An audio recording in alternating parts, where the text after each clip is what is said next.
D.P.U. 24-152. Good evening. I'd like to welcome everyone to this hybrid public comment hearing conducted by the Energy Facilities Siting Board in docket EFSB 2505, D.P.U. 24-152, known as the Tri-Mount ESS Battery Energy Storage System Project, which I will refer to as the project.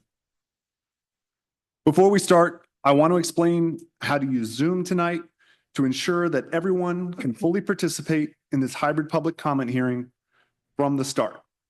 We have interpreters who will be translating from English to Spanish, Haitian Creole, Brazilian Portuguese, Arabic, and Chinese back to English.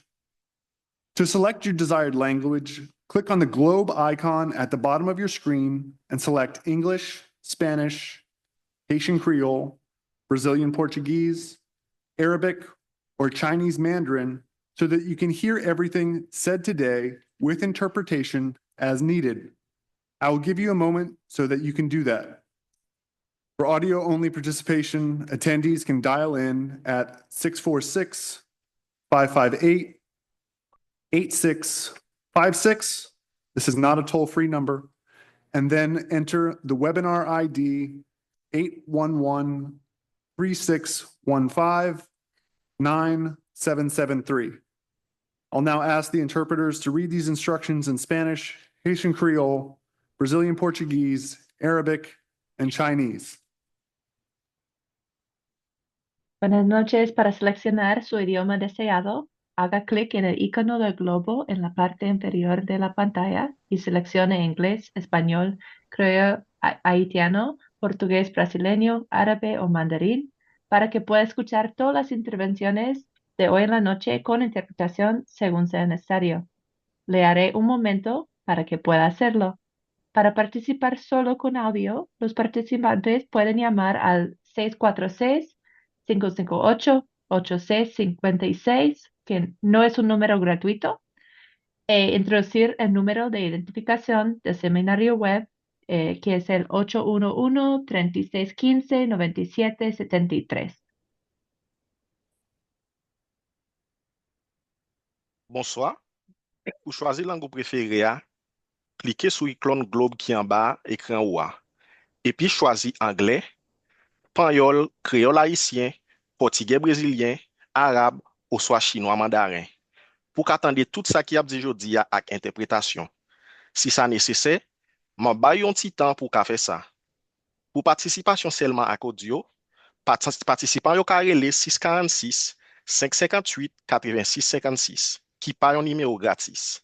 Et puis entrée identification web là qui c'est 811 36 15 97 73. Tant pis, pas checker boîte qui dit original audio a. Nous recommandons ça pour qu'à toujours tant des voix orateur dans fond. Mais en général, ou va le temps des voix interprète là.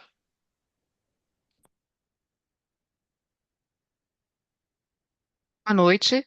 Para selecionar o idioma desejado, clique no ícone do globo na parte inferior da tela e selecione português brasileiro para que você possa ouvir tudo o que for dito hoje com interpretação, se necessário. Eu vou dar um momento para que você possa fazer isso. Para participar apenas com o áudio, os participantes podem discar para o número 646-558-8656. A ligação não é gratuita. E inserir a identificação do webinar 811-3615-9773. مرحبا. لاختيار لغتكم المفضلة اضغطوا على رمز الكرة الأرضية بأسفل الشاشة واختاروا الإنجليزية، الإسبانية، الكريول الهيتي، البرتغالية البرازيلية، اللغة العربية Arabic أو اللغة الصينية الماندرين لتتمكنوا من سماع كل ما يقال اليوم بالترجمة حسب اللزوم. سأسمح لكم بأن تفعلوا ذلك. للمشاركة بالصوت فقط يمكن للحضور أن يتفضلوا بالاتصال على رقم 646-555 88656 وهو ليس رقما مجاني. وبعدها إدخال رقم تعريف الويبينار ID 81136159773.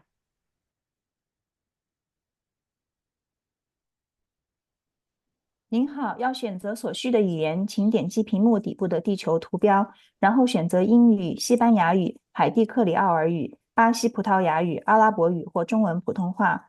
这样您就可以根据需要听到的今天所说的所有内容，附带上翻译。我会给您一点时间，以便您做到这一点。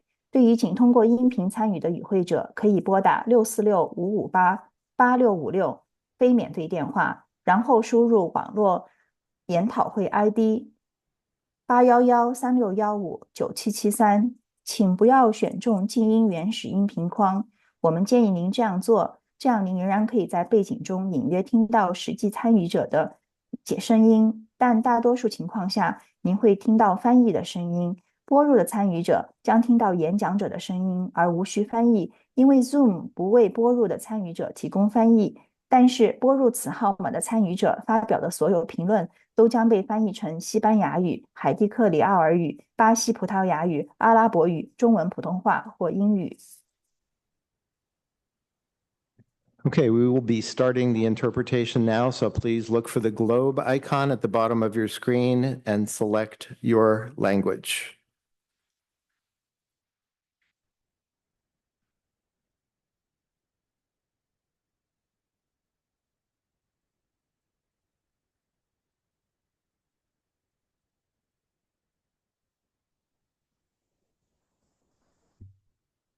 First, please do not check the box that says mute original audio.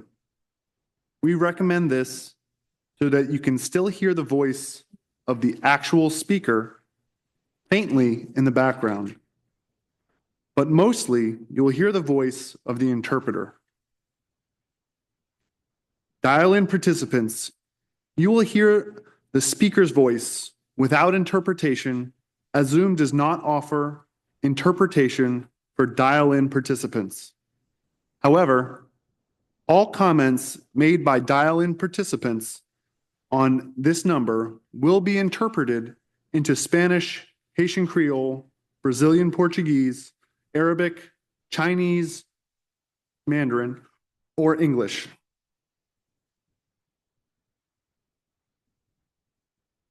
I'll note that the interpreters will read this in their languages.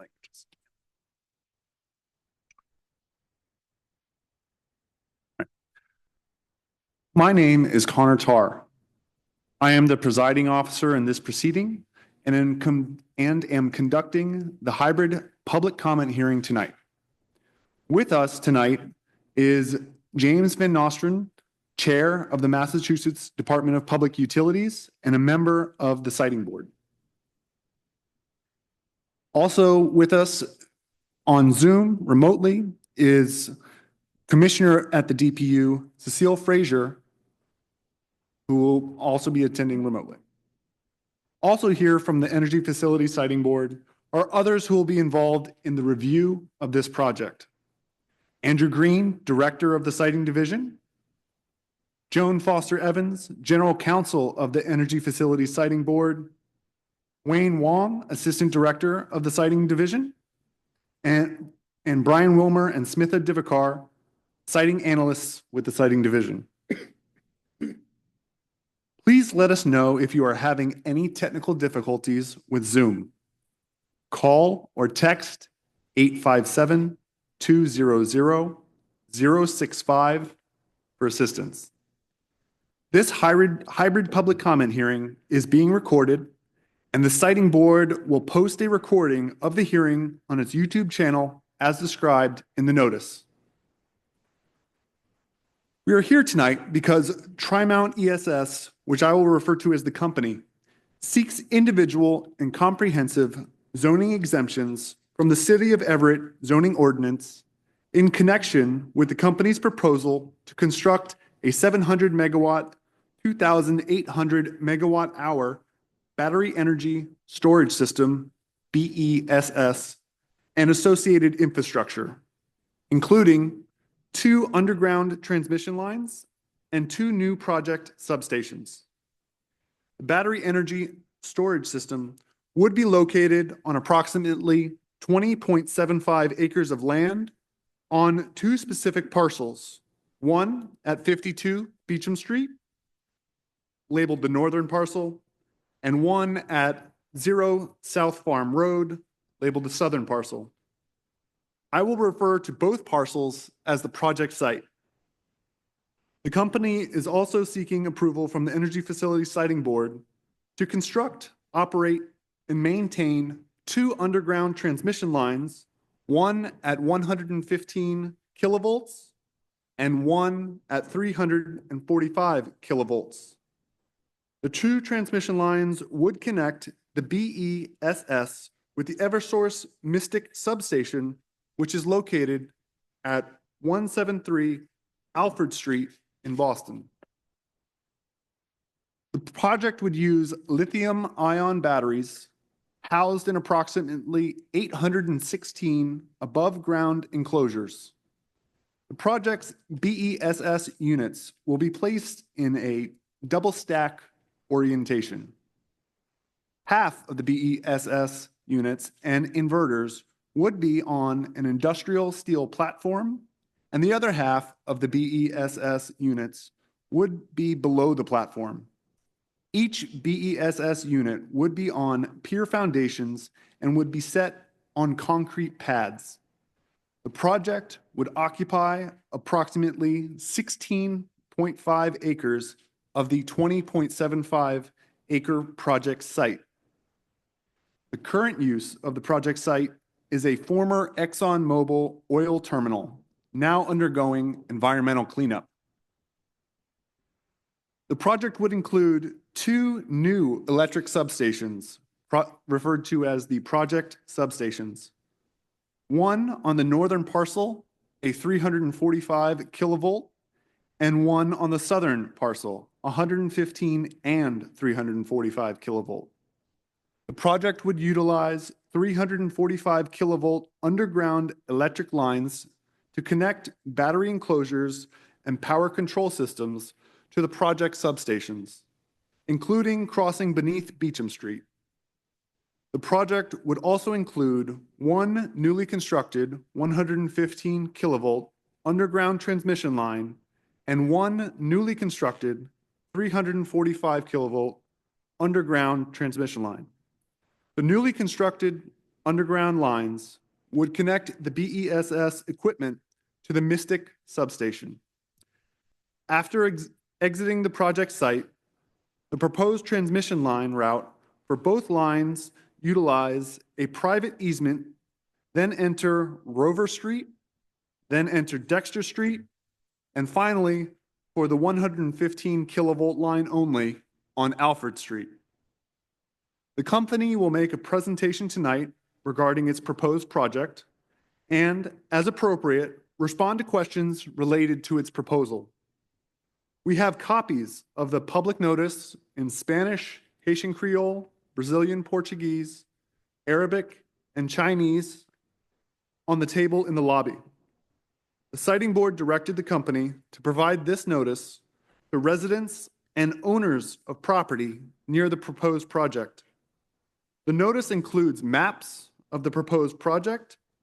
Finally, information on the project is posted to the Siting Board website, and you can find that link on the notice as well.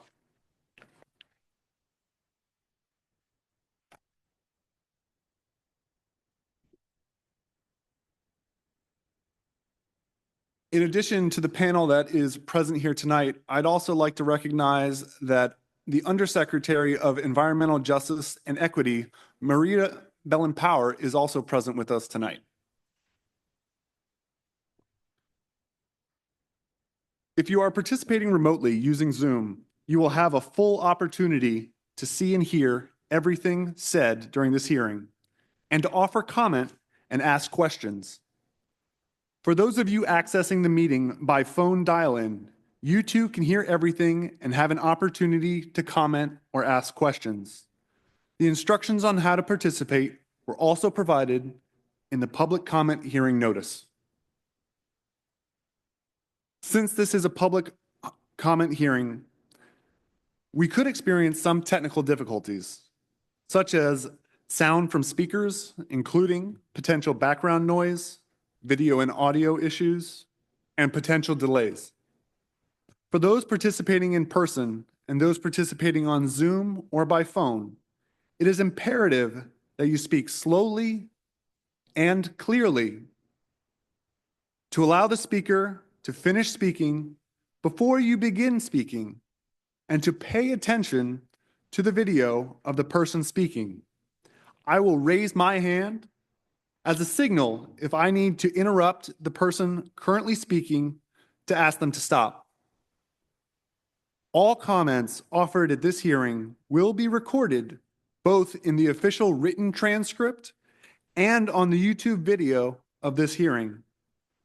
Note that if you would like to see closed captioning on Zoom, press the button at the bottom of the screen that says Closed Captions. You can also select the preferred language of the captions. There are different ways in which you can participate in this proceeding, either as a full intervener or as a limited participant. A full intervener has rights to ask discovery questions of the company, present witnesses, ask questions of witnesses testifying at the hearings, file briefs and motions, and appeal the decision of the citing board. A limited participant can receive filings made in this proceeding and file briefs to the citing board. The deadline to file any requests for participation as an intervener or a limited participant is Friday, April 25th, 2025. Again, April 25th, 2025. This is also the deadline to provide written comments to the citing board as outlined in the notice of the public comment hearing. We would encourage anyone who does not seek to participate or who does seek to participate to review the material we provided in the citing board handbook and the citing board's regulations. Copies of that information are available at the entrance to the room and available at the citing board website. The link to the citing board website and citing board web page for this proposed project is provided in the notice. If you have any questions related to these materials, please send your contact information to my email, Connor Citar, CONNOR, _C_TARR, at mass.gov. This public comment hearing will begin with a presentation by the company. Trimount ESS has counsel and company representatives who are participating in this public comment hearing. May I have appearances of counsel, please?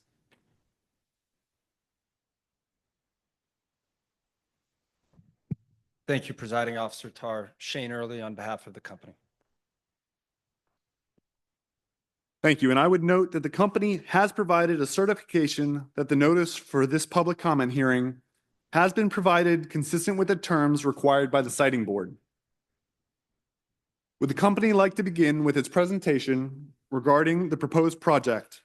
After that presentation, we will open the floor for comments and questions from the public. Council, you're.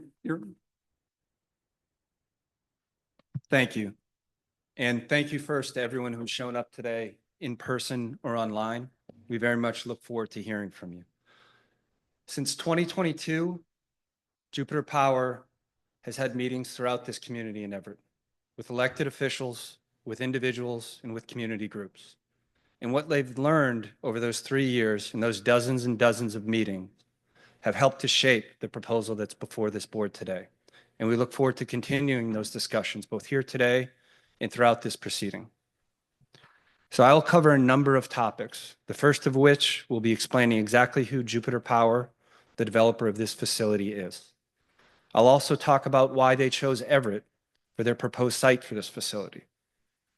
I'll then discuss the benefits that the city of Everett, as well as Everett's residents, will receive from this facility. We'll talk about the batteries themselves, the BESS or BESS, as Presiding Officer Tar called them.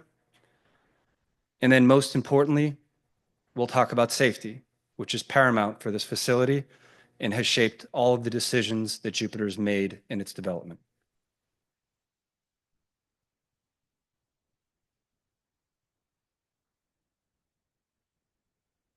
So, as I just mentioned, and as this slide shows, safety is the top priority for Jupiter. Jupiter is a highly experienced and highly talented development team. They have over 60 projects either in operation or in development across the United States. They have projects in operation currently in California, Texas, and Michigan. In New England, they have projects in development in Massachusetts as well as in Connecticut. They are not just a developer, but also an owner-operator. The facilities I mentioned before that are in operation are still owned and operated by Jupiter. They look to be a good neighbor, and they intend to invest for the long term, which is precisely why, for the past 3 years, they've been reaching out to the community in Everett.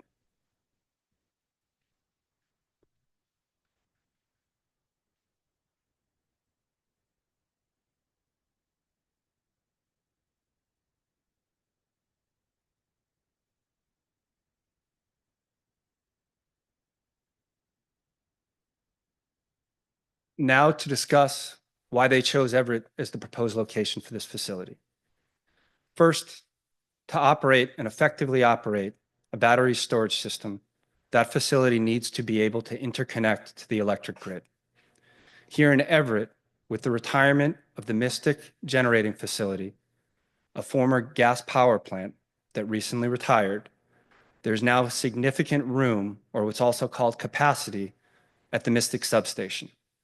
That creates the opportunity to interconnect and provide the benefits that I will discuss later. These benefits are really broken down into 3 large categories. The first is reliability. The second are savings and benefits for the residents of Everett and the ratepayers. And then third is the ability to facilitate renewable generation and renewable development. So first, batteries are tremendously fast-acting facilities that can respond to signals in the grid to ensure that when you need your lights to come on, they will continue to do so. And they can also ensure that as climate continues to increase and you need cooling and there's more demand for energy, that remains, and you have that opportunity. Second, because Tri-Mount in this facility would be withdrawing energy when there is less demand for energy, and then supplying it back into the grid when there's more demand, it has the ability to decrease electric prices and provide stability and the potential for rate relief to the ratepayers in Everett as well as in other communities. Finally, as has been identified in multiple reports, the Mystic area can be very important for the development of renewable facilities. In those renewable facilities that are often intermittent and are not producing at all hours of the day, a battery such as this can store that energy until the ratepayers and residents of Everett need that energy.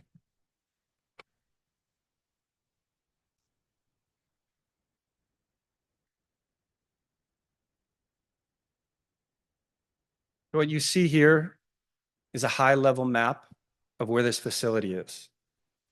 As mentioned earlier by Presiding Officer Tar, it is part of what was a 105-acre oil tank yard owned by ExxonMobil. For many decades, various fossil fuels were stored here, and there's significant historical contamination that is currently being cleaned up and remediated. About 1/5, 20 acres of the facility is what Jupiter Power has proposed to use. There will be a number of different benefits that this can create for residents, one of which is the income tax, or excuse me, the property tax revenue that it would provide, Currently, these 20 acres provide roughly $200,000 to $300,000 a year to the city of Everett. It's estimated that when this project is built out, each year it will provide roughly 10 times that. Further, during its normal operation, it does not have the need for significant city services. It will not provide additional burden on schools or other services that the city provides. The city has already reached out to the mayor's office about a potential pilot program related to these tax revenues. While that pilot program would not change or in any way lower the amount of revenue that the city would receive, it would level out that amount and allow the city to begin collecting that revenue sooner than it otherwise would be able to. Further, while traffic, having these conversations with many community members is top of mind for a number of Everett residents, this facility, particularly during its operation, would have very, very minimal impact on traffic within the city. Finally, in a number of different community conversations, we've heard about the importance of job training in creating opportunities for Everett's current and future residents. And in that light, Jupiter is proud to state that it intends to and is happy to participate and fund in a job training program in the Everett schools to introduce young Everett natives to the building trades and the significant opportunities that can present.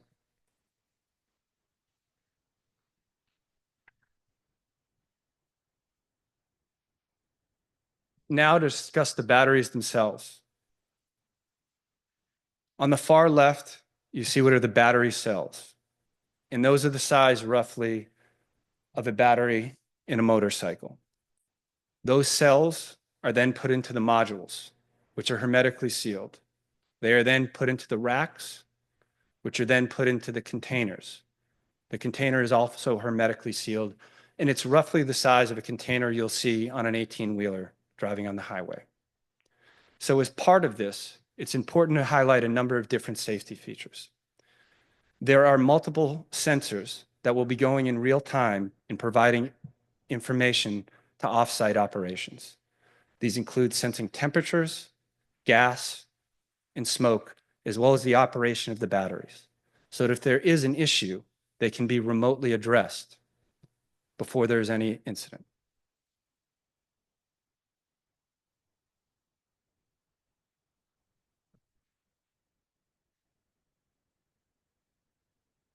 Building on that, as mentioned before, safety is the top priority for Jupiter during this development.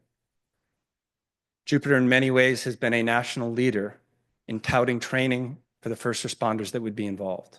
They've met with the Everett Fire Department multiple times, the Boston Fire Department, and the Chelsea Fire Department to discuss, if there ever was an incident, the best way to respond to that. And as part of this plan, to ensure that, one, in the first layer, there's not an incident. Second, if there is an incident, it is mitigated and contained within a single container. And then third, ensuring that the first responders are fully prepared to address anything that they see. They've committed to do annual training with first responders across the communities that I mentioned. Further, there's a safety operations site on the facilities so that when first responders would arrive at the scene of an incident, they're able to determine exactly where the incident is and information about exactly what is going on. At the same time, they would have immediate access to subject matter experts on this via the phone who could talk them through and remind them of any of the training that they have as they're responding to what they may face. Additionally, the safety standards that Jupiter would apply go beyond what's currently required by the Massachusetts Fire Code.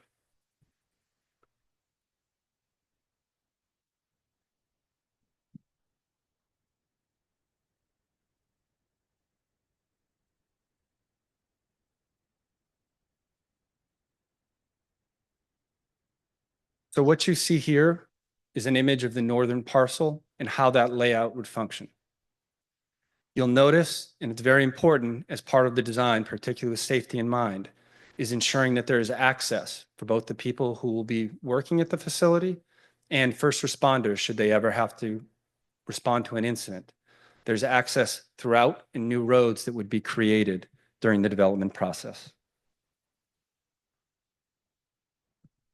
Additionally, to the safety, in addition, excuse me, to the safety features that I already mentioned, there will also be sprinkler systems. These sprinkler systems are zoned so that if there is a need for them, there's minimal water use and only the water that is necessary to cool the containers next to a container that is having an incident. Importantly, those sprinklers are on the outside of the facility, or excuse me, the outside of the containers to provide best access for cooling, should there be a need to respond to an incident.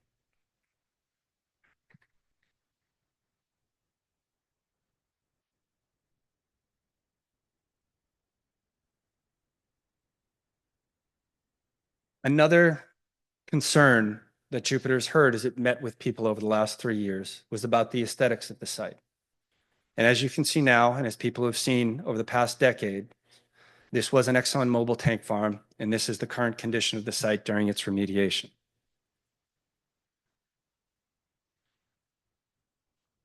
This is a markup of what Jupiter plans to build. You'll see that there's an exterior fence, and additionally, as people had requested, there will be significant planting and greenery around that fence, or that wall is a more accurate way to put it.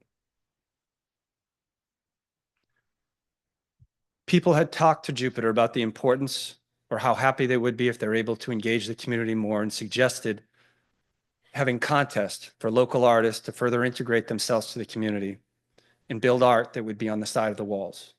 Jupiter heard that request and very much plans to follow through with it. Finally, and if you look at this image, you'll see in the bottom left what is currently there, in the bottom right what would be there, and up above one of the other benefits that the project, or a map helping to detail some of the other benefits that the project would provide. Numerous residents talked about the challenge of biking through this area and the fact that there's not easy bike access down to Broadway. And where there is access, they feel that it's dangerous and it's certainly not a protected bike lane. That's something Jupiter is committed to funding and constructing as part of this project to make it more feasible and safer for individuals to bike in this area.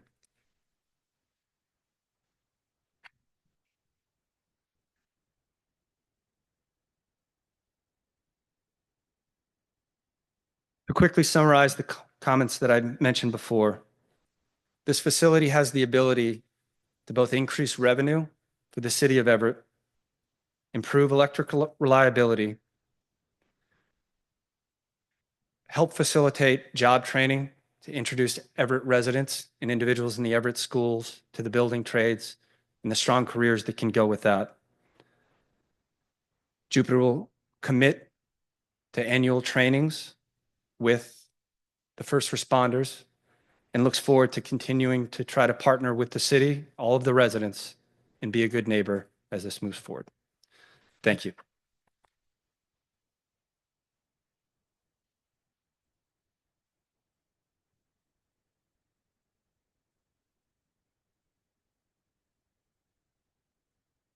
Thank you, Council. Next, we will proceed with public comments regarding the proposed project. We begin with federal, state, and local officials, appointed as well as elected officials who wish to be heard.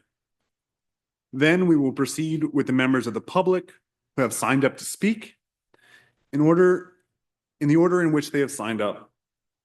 Finally, we will allow anyone who wishes to speak but did not have a chance to let us know in advance to speak. When called to speak, if you are participating remotely, we will move you into the Zoom panel so that you can be seen and heard by the Zoom audience, as well as those here in the room. Please give your name and address, spell your name, and speak slowly and clearly. Again, when you come up to the lectern, please identify yourself before speaking.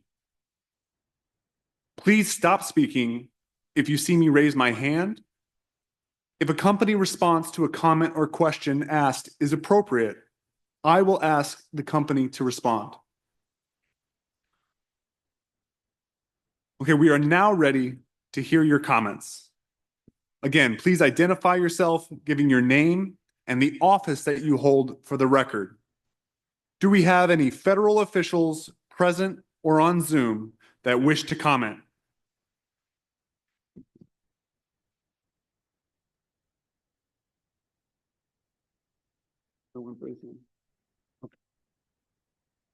As we have no federal officials, are there any state officials present or on Zoom that wish to comment? Please raise your hand if you're on Zoom, or if you're here in the audience, I'll have you come up.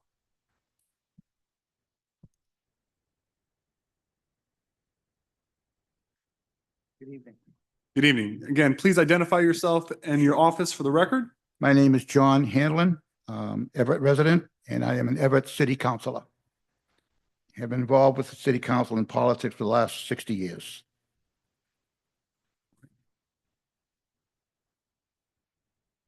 Okay. We welcome your comment. Okay. I'm here to say that I am not in favor of the lithium battery storage. My history with lithium battery storage goes back just a short while ago. Had two gentlemen that came to the to the city council's office and requested the permission to put in two of these trailer-like structures. We talked for a long time. They seemed pretty good, nice guys and everything, so we voted all in favor of it. The next thing that happened is that a couple of attorneys in the city of Everett, friends of mine, at least they used to be, and I hope they still will be, about a very nice little village section, and they're going to put like 9 of these containers in it. Looked pretty good, and they got almost a unanimous vote. I voted against it. And now the next thing that's coming along is that this project that we're talking about that's going to have a city. This project that we're talking about is like a city block side of all of these particular batteries. My experience in learning about these batteries as much as I could is that they can be extremely dangerous. If they should ever happen to go on fire, you cannot put the fire out. They will release toxic fumes that could go for miles. And that's what I'm concerned about, anything that would hurt the citizens of Everett. I did some research on this and trying to find out why do we need lithium batteries? And it was stated to me, well, remember when you watched the television and the television would dim out, or your microwave was not working? Well, that hasn't happened to me in the last 70 years, because I remember those things waving out like that. They don't do that anymore. We now have this large project that's being sought after. And what would be the use of that? What would they need that for? And I checked to find out how they were being charged. They're charged with the normal electricity that comes through our city on cables. If they run short, they'll get more. And they're saying that if that place runs short, they can send that electricity back. But I'm not sure they can do that with these large cable companies. The electric company in the city of Everett is doomed, and that won't be around. So that place will not be giving us any electricity at all. And so that particular property, now I understand, is slated for some sort of an arena, a sports arena. And this large batteries that they're having, that's about the only place that I can see that will be using that amount of electricity. And I'm not in favor of that kind of development in the city of Everett. I want to see something much, much better than that. Not an arena that will be open on, Fridays or Saturdays or sometime in the afternoon. And even if they let our youth use it, it's still not a worthwhile project. We have a beautiful Glendale Park that they can use. So for those reasons, I am really, really against this project. And so are lithium batteries really, really dangerous? You all know that there are lithium batteries in every one of these units you have on your table. This week, one exploded, North Shore, young lady, she got severely burned by a lithium battery. And you can check that out, it was on TV. This week it was on TV. Thank you very much.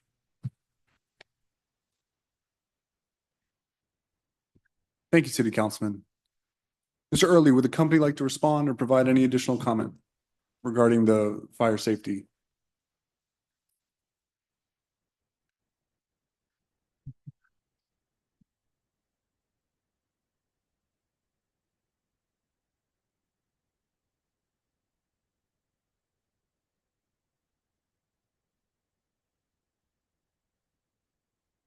Rather I go to the lectern? To you. Your choice. I'll just go to the lectern. Thank you.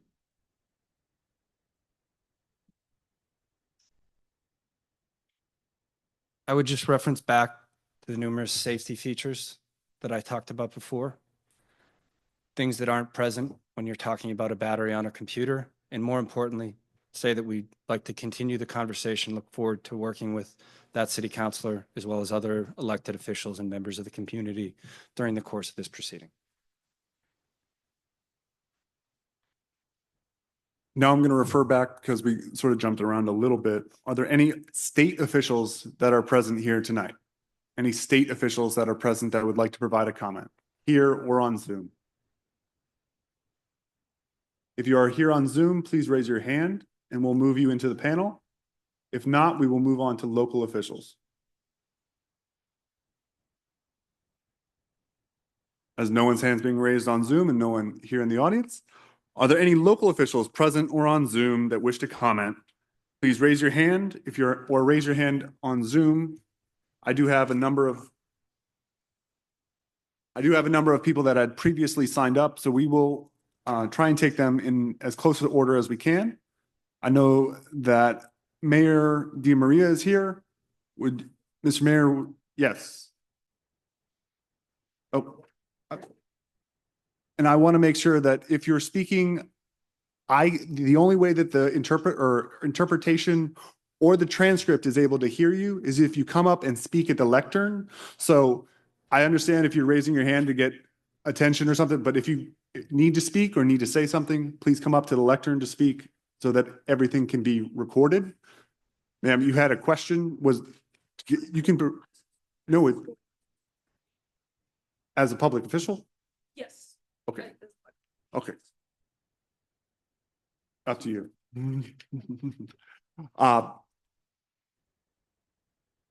Yes. Yes. I'll defer to her. Please identify yourself and as well as your office for the record Okay. and spell your name. My name is Joanna Garin, Garren. I am a school committee member, Ward 2, Everett School Committee. And I would like to speak in support of this project. I came to the original presentation you did a few months back, which was very thorough. It answered a lot of my questions. It certainly answered a lot of my safety concerns. And I mean, first of all, just the support it would then give to the schools and the city as well. And then the job trainings is wonderful. I mean, this seems like this. I would love to see the city be a leader in clean energy storage. I think maybe some people are concerned because they don't know how battery storage works. And so, of course, address any safety concerns that people have. But I personally would very much be in favor of this project, and I look forward to seeing this project move forward in the city. I think it would be a wonderful thing. Thank you. Thank you for your comment. We'll now move on to the fire chief. Again, please identify yourself, say your name, spell your name for the record, as well as your office. Good evening. You just adjust your microphone. Sure. please? Good evening. My name is Joe Hickey. I'm the fire chief of the city of Everett, Hickey. I'd like to raise some concerns that I've raised to the people at Jupiter. They did submit a very thorough package. However, I'd also like to express our concerns with regards to the size and scope of the project, to also include the total megawatts. We do have a concern with that. 20 acres is a lot, especially in a large metropolitan area like ours. We do not know what's on the horizon for a more densely populated construction phase in that part of the city. So that does, we do raise some questions with regards to the size and scope of the project. I just want to be on record with regards to stating that. Thank you for your comments. All right, thank you. Thank you. All right. Mr. Mayor, would you like to? Well, we're going to go in order for public officials first. So There are, I believe, 3 other public officials that had previously signed up. Mr. Wayne Matuski, would you like to present your comments? Apologize, Councilman Matuski.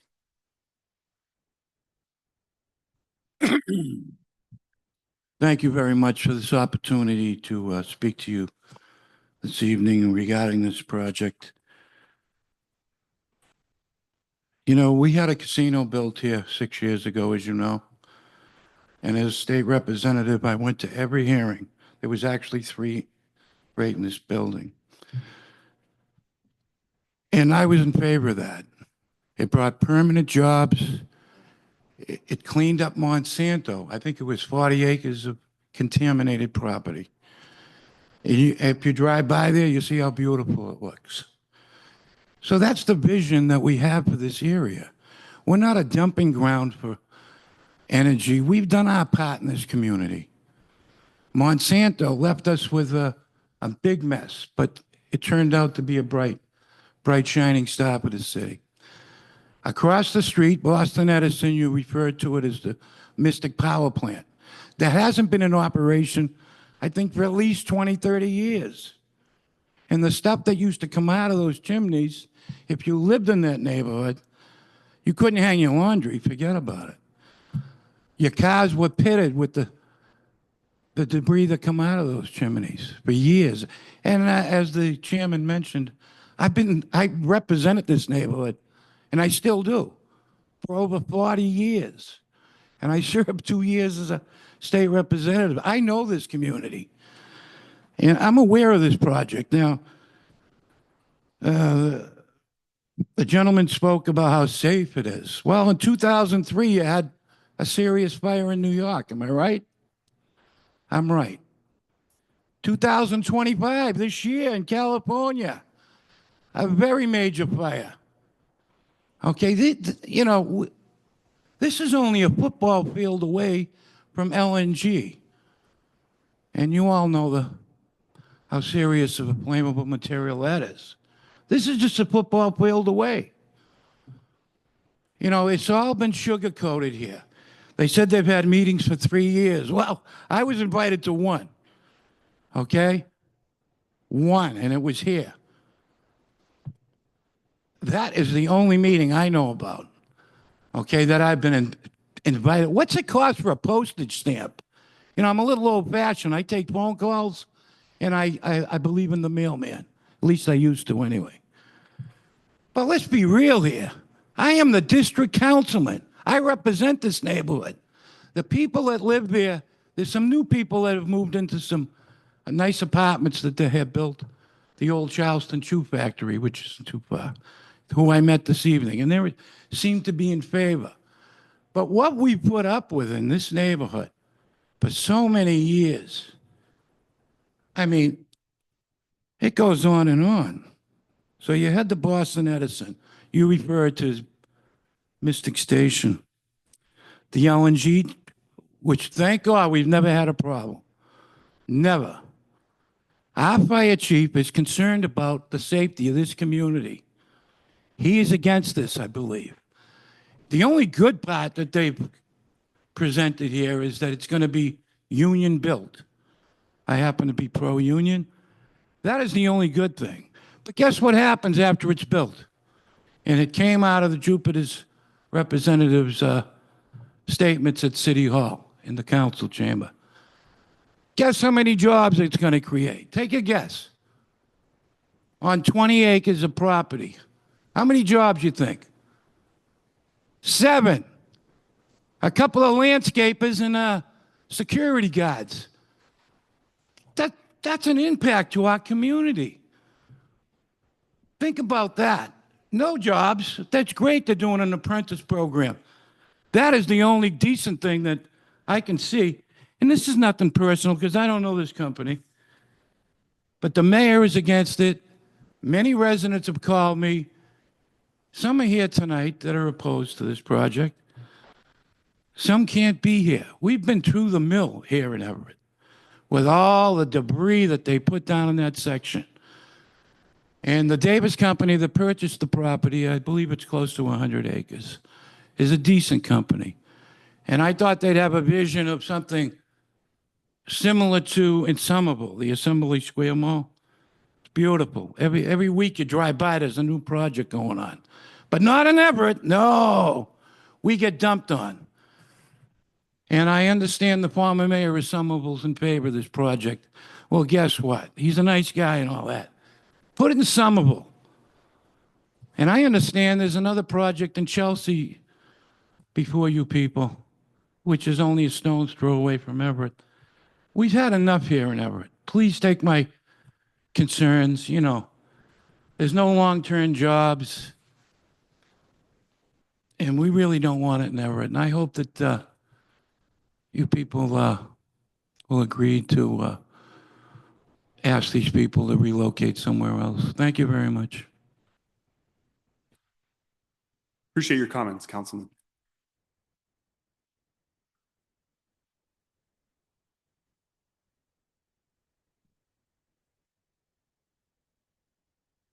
All right.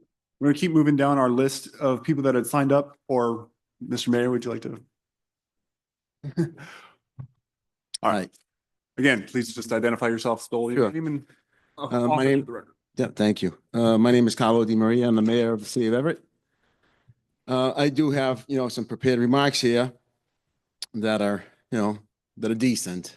And I understand you are the Energy Facilities Siting Board.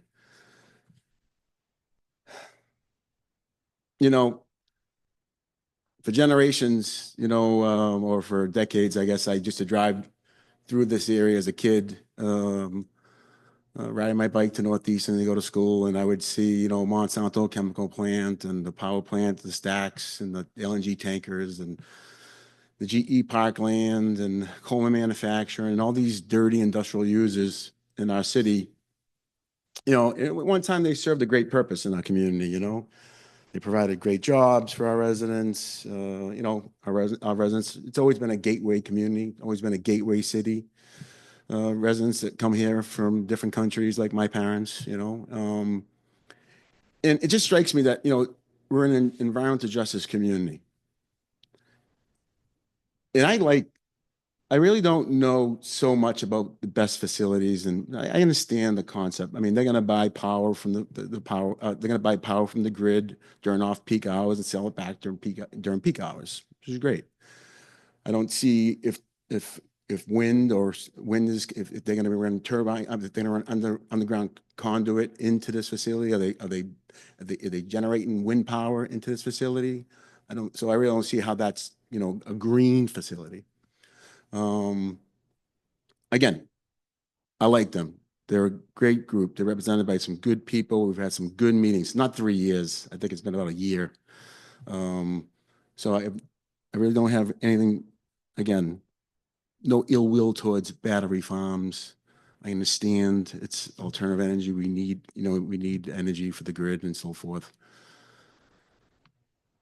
I was just looking for some better stuff to happen in the city of Everett, something that generates, and I appreciate all that they're going to do. And, if you have the fate of the city of Everett, you decide what's going to happen. It's not me, which I'm not really too excited about. I really don't think an agency made up of a group of people who don't live in the city have the right to decide what happens in the community, especially on a 20-acre site. I don't see that as justice. What I'd like to see is the commuter, for instance, we have train tracks that drive through the city of Everett, Purple Line. It doesn't stop in the city of Everett. We had our Orange Line taken away from us years ago. And we're making some great progress on trying to get that, that connection from Assembly Row over to the city of Everett, trying to get those commuter rail stops in this area by Bailey Street, by the barns, but imagine if those were already in play. Imagine if those stops were here now. Would we be citing a 20-acre battery farm? Or would we be thinking about bringing in something that generates jobs and manufacturing jobs? And, who knows what's going on with the president and the tariffs and, trying to get companies to start manufacturing or start working, start to bring jobs back to our country. You look at this area of the city of Everett, it's about, I don't know, maybe 500 acres, 400 acres. There's a lot of people who own property in and around this area that, maybe don't want to see a battery farm next to their property, that they were hoping someday that these commuter rail stops these stations would happen, that the ferry services would operate. We're bringing, like you said, I worked very hard, as you know, to bring Encore to the city of Everett. With some residents in the city of Everett, we worked very hard, all of us together, to bring that here, to clean up that Superfund site.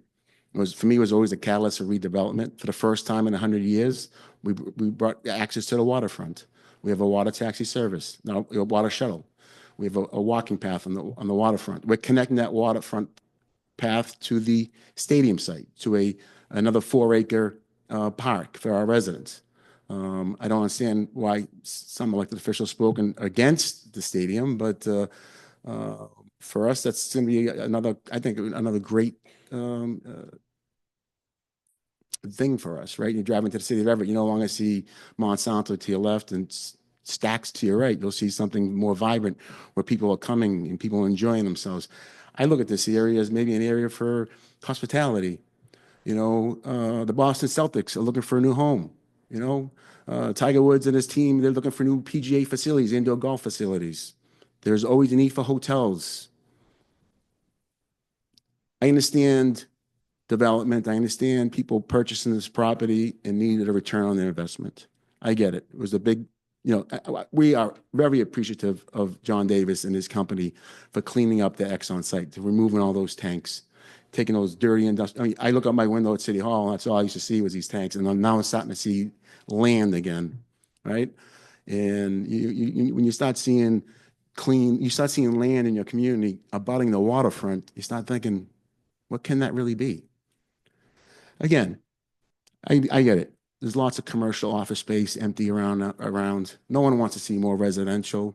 Me, I like to see residential for seniors and veterans and people who make between 30 and 40% AMI. I talked to Secretary Augustus about this. I talked to General Manager Ang. We're actually going to host an industry day with Secretary Tepper and Howe and Tibbetts and everyone, and get them into the city of Everett and work with all the property owners in this area to say, Harvard Kennedy School grad school kids young adults, students, did a visioning. They kind of took what myself and my team have been talking about for a long time and did this what could possibly happen if you brought these commuter rail stations to the city of Everett?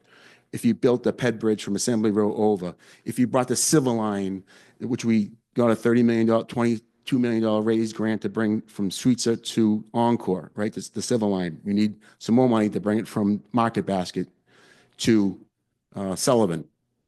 They showed what happens when you did all that, and the exponential value of the parcels in the area. They skyrocketed. So that means more taxes for the city, right? More jobs, better redevelopment. I get it right now. It's not a great time for, a lot of commercial, like I said earlier, not to be redundant, there's commercial office space that's empty, but I also envision Assembly Row. Again, I'm trying to get more educated with the best facilities. I don't want to say I'm totally opposed to it, right? I get it. We need more power for the grid, and why always Everett, though? Why always in gateway cities or environmental justice communities? Why don't they put this in Lexington? Or, another, I know, I guess it's not close to the switchgear and you have to run it, it costs more to run it and so forth, but I'd be able to swallow it easier if they said, Mayor, we're programming 2 commuter rail stops for you. We're going to give you the 80 million for the Civil Line to bring it all the way into Cambridge, connected to the airport. You want ferry services in the water? We're gonna work with you. The governor's administration, we're gonna work with you to get all that done. And then maybe we could easily accept the 20-acre Jupiter power plant, Jupiter's best farm, and then have other redevelopment in the area where people are getting on trains, getting on water taxis, getting over to the Orange Line, getting on the Civil Line. We need that now. We don't need this now. So, I have this great speech, and it was, I don't want to, like I said, they're great people. They're represented by a great local attorney, Dave O'Neill, who's been educating me on battery farms and battery storage, and I need to do some more research on it, I'll admit. But again, I do like the fact that they're going to do the program with the students at Everett High School through Local 103. There's some great things they're doing. They're doing some nice screening. I would like to see. I don't like the fact that they actually don't have to go through the city of zoning process. That bothers me. It really does. I understand you have to do this job. You understand what's happening in the Commonwealth when it comes to energy better than probably I do. But just, go down there and think, well, if there was a commuter rail stop at Bailey Street in Everett, what does that do this for the site? There's so much money out there to build that. Like I said, Senator Warren is proposing a housing bond bill right now. It's in the hundreds of millions of dollars. We need housing, not just all this luxury housing that's being built, but we need housing that's affordable. This is a great area for that, especially if there's a commuter rail stop, right? So I'm like Switzerland on this one, right? I'm kind of like, but I think I'm 52 years old, born here in the city, first generation, right? My parents immigrated from another country, Italy, right? If you can't tell. And I just want to see what's best for our residents. And I know there's some people here that are for it, and I'm glad they're for it, but there are some here that aren't for it, that want to see something better in their community. So thank you for your time. Thank you, Mr. Mayor. We do have a couple other local officials who had signed up to speak. I'm going to move on next to Paul. I'm going to butcher your last name. Pascatilli? Paul. I don't remember signing up, but I'll speak for sure. Wasn't just a sign in, it was a sign up. Got it. Yeah, thanks for hosting this. I've been following the project, not only the battery storage facility, but Paul, also. I'm just going to stop you real quick. Yeah. I just want you to say your name and identify your office for the record. Just want to make sure that we have everything recorded. Sure. And so say your name and spell it. Sure. Paul Pascantilli, Passacantilli.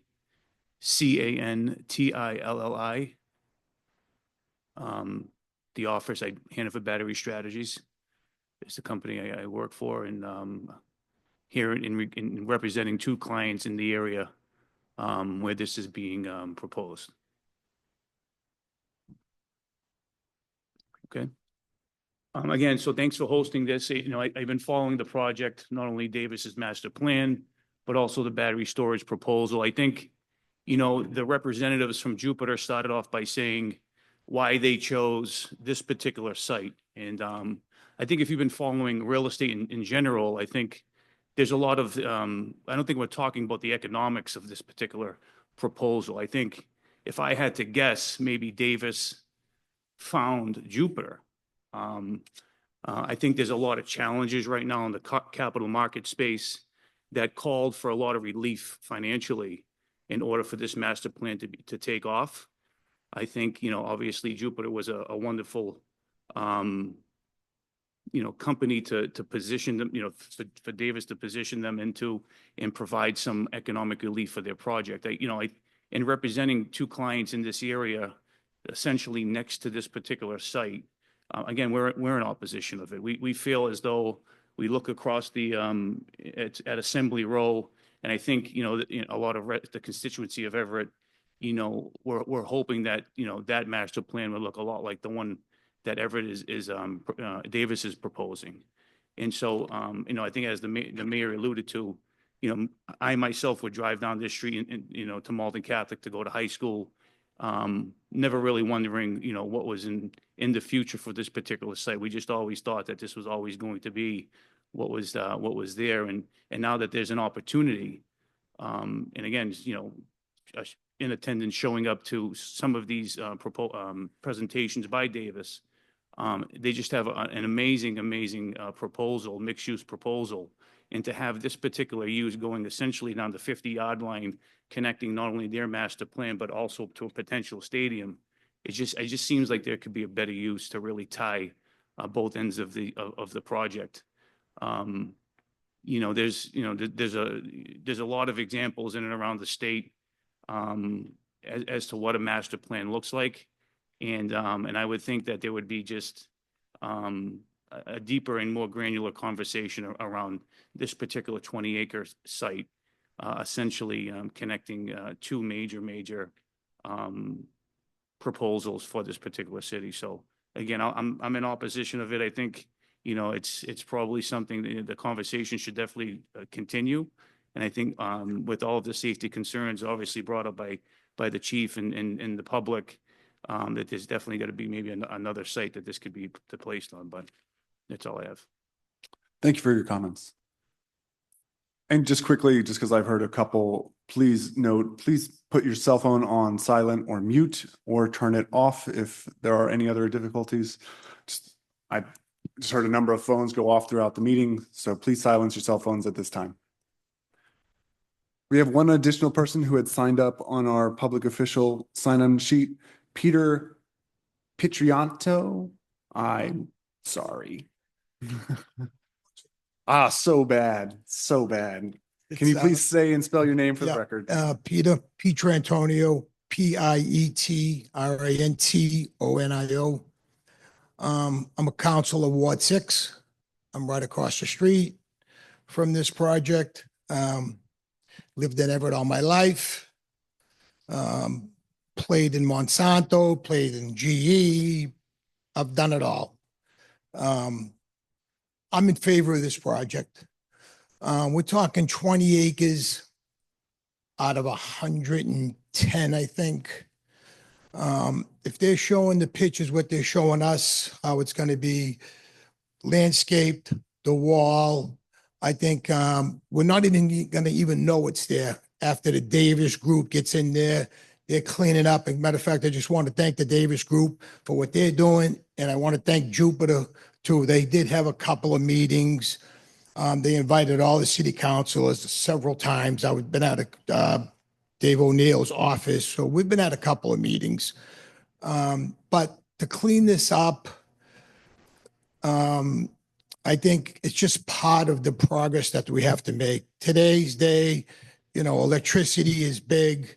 And I think, if I'm wrong, they picked Everett because of the power plant that's there now, the substation that's there now. I think that's why it's Everett, because it's so close to that substation. Am I wrong in saying that? So we only got to run, down Broadway, down to Dexter, down to Beach with the transition line. Am I correct in saying that? So, that's one reason why they chose Everett. And everyone has their opinion, And like the mayor said, some councils are not for the stadium, and I'm one of them councils not for the stadium. I mean, we want to talk about the stadium, but we're not even going to get into that. We'll stay on this project. But I think it's going to be good. I mean, like I say, you're going to have 110 acres down here. You're not even going to notice the 80. So I just want to let you know that I'm in favor for it. Thank you. Thank you. We have one additional person on Zoom who we're going to move into the panel, Stephanie Martins, who had raised her hand.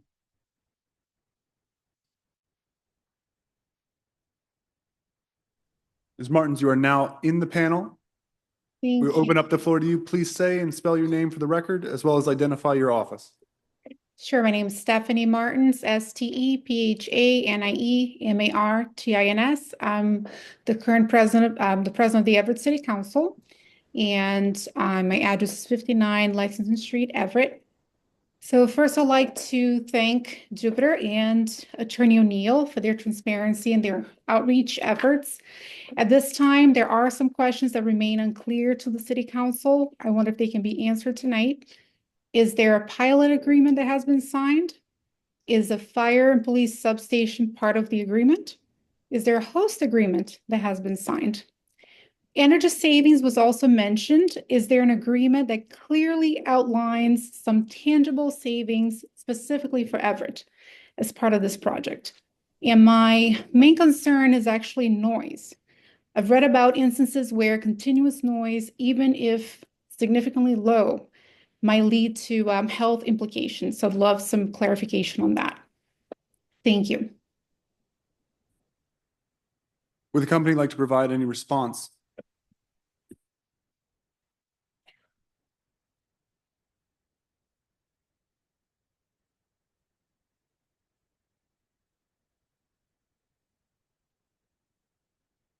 Thank you. So to respond to the council president's questions, there have been drafts of the pilot agreement or a pilot agreement and a host community agreement that have been sent to the mayor's office. Nothing has been signed at this point. We look forward to continued discussion with the administration on that. The host community agreement did involve additional training and funding related to the fire department as well.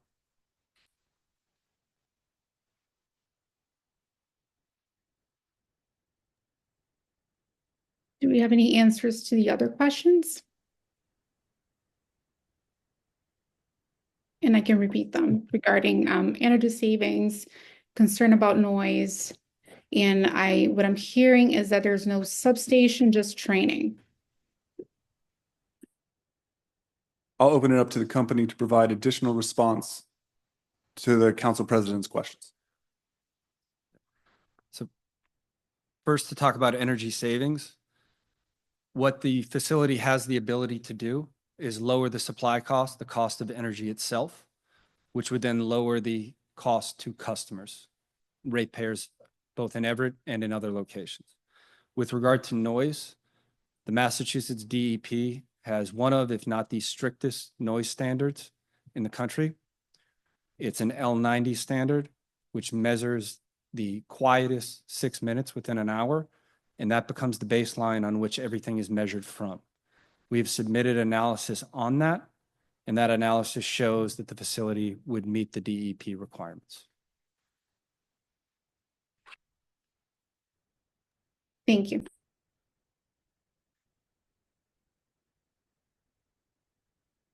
Did you have any other, Ms. Martins, do you have any other questions?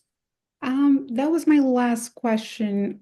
I'm sorry. So is there anything about adding or contributing to community center as part of the host agreement?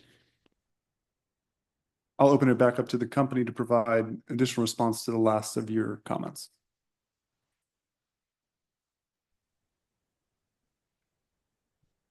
Ms. Council President, in the current draft that is not included, the company received that feedback afterwards, and again, looks forward to the continued discussions with the administration. Is there a possibility for that draft to be shared with the city council as well? We have also asked of the administration, but we haven't received it. I'll open it up to the company to respond. Let us circle back to you on that issue. Thank you. And no further questions. Thank you, Council President. Are there any other public officials, local, federal, or state, that are present here tonight, here or on Zoom, that would like to provide any additional comments for the company? Seeing one hand raised in the audience.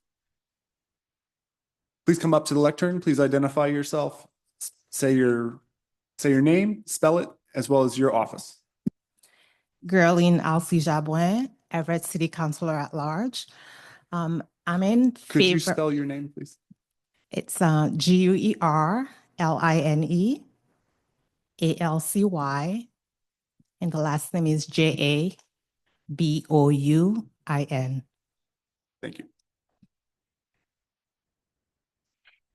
Thank you, everyone, for giving us this opportunity, for giving the community this opportunity to come and voice their concerns. And thank you to the company for always being open with the community. I've actually been to multiple of their meetings with community leaders and some organizations, so I appreciate that openness about them. I am in favor of this project, and one of the questions that I had council president already asked, and that was, we would like to see a community center be included, and we would also like to see the host agreement. We want to be part of this. this is something in our community, and I think that as a body, the councilors should be included in that in the draft agreement, because we always left out of this. So we would also ask the administration to please include us in that. That's about it. Thank you. Thank you for your comments. At this time, we're now going to move on to comments based on the general public. We'll take those that had pre-registered first with the siting board. When called, please give your name, spell your last name, and then give your address. We do request that you limit your remarks to 3 minutes so that we can accommodate everyone who wished to speak tonight. We did have a number of people who had signed up to speak, and we do want to make sure that we have enough time to get to everyone. After we've called upon the speakers who have already registered, we will call upon others who have signed up on the sheet that was in the lobby in order in which they signed up. After that, if we have any additional time, we'll take any remaining members of the public who wish to speak. So I would first like to call upon Mr. Mark Hall, who had signed up online. Mr. Hall is present here. Please come on down.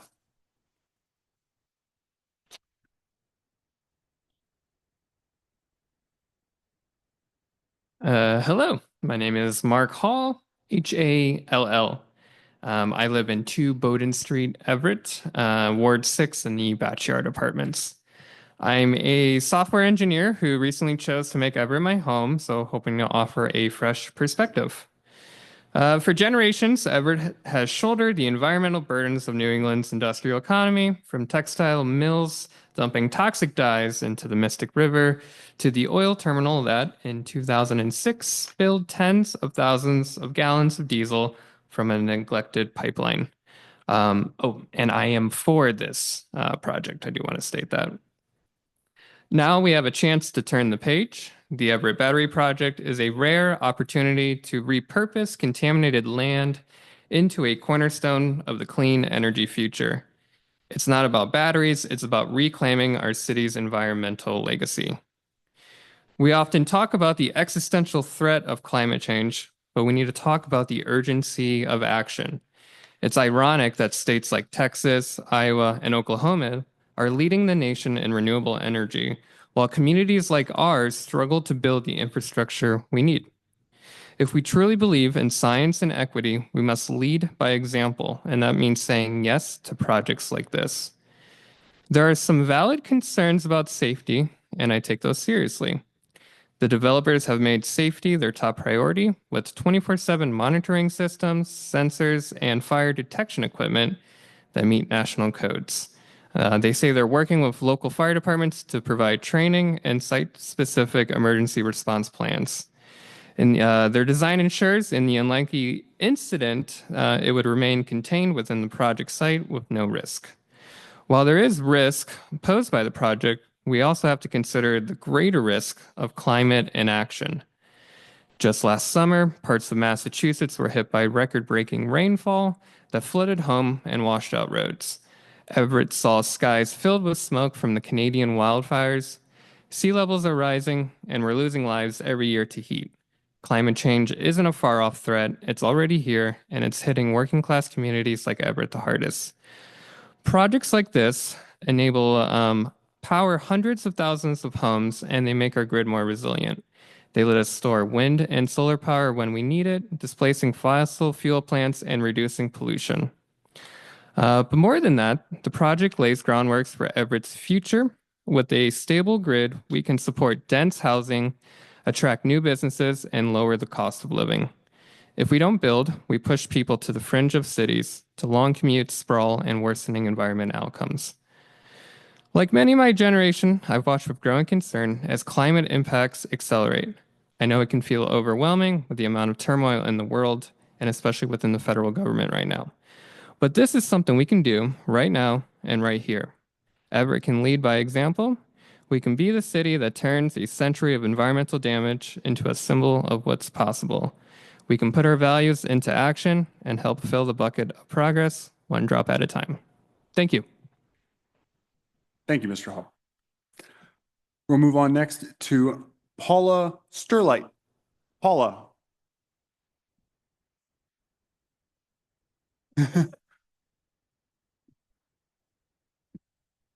Paula Sterite, Sterite. You're not Italian, I can tell.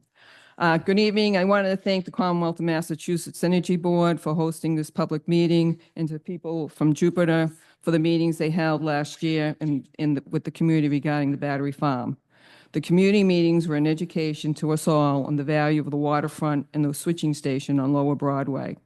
What I took away is the combination of the two is something Everett should, in my opinion, capitalize, as they say, location, location, location. I support this project because Everett needs businesses and commercial tax revenue.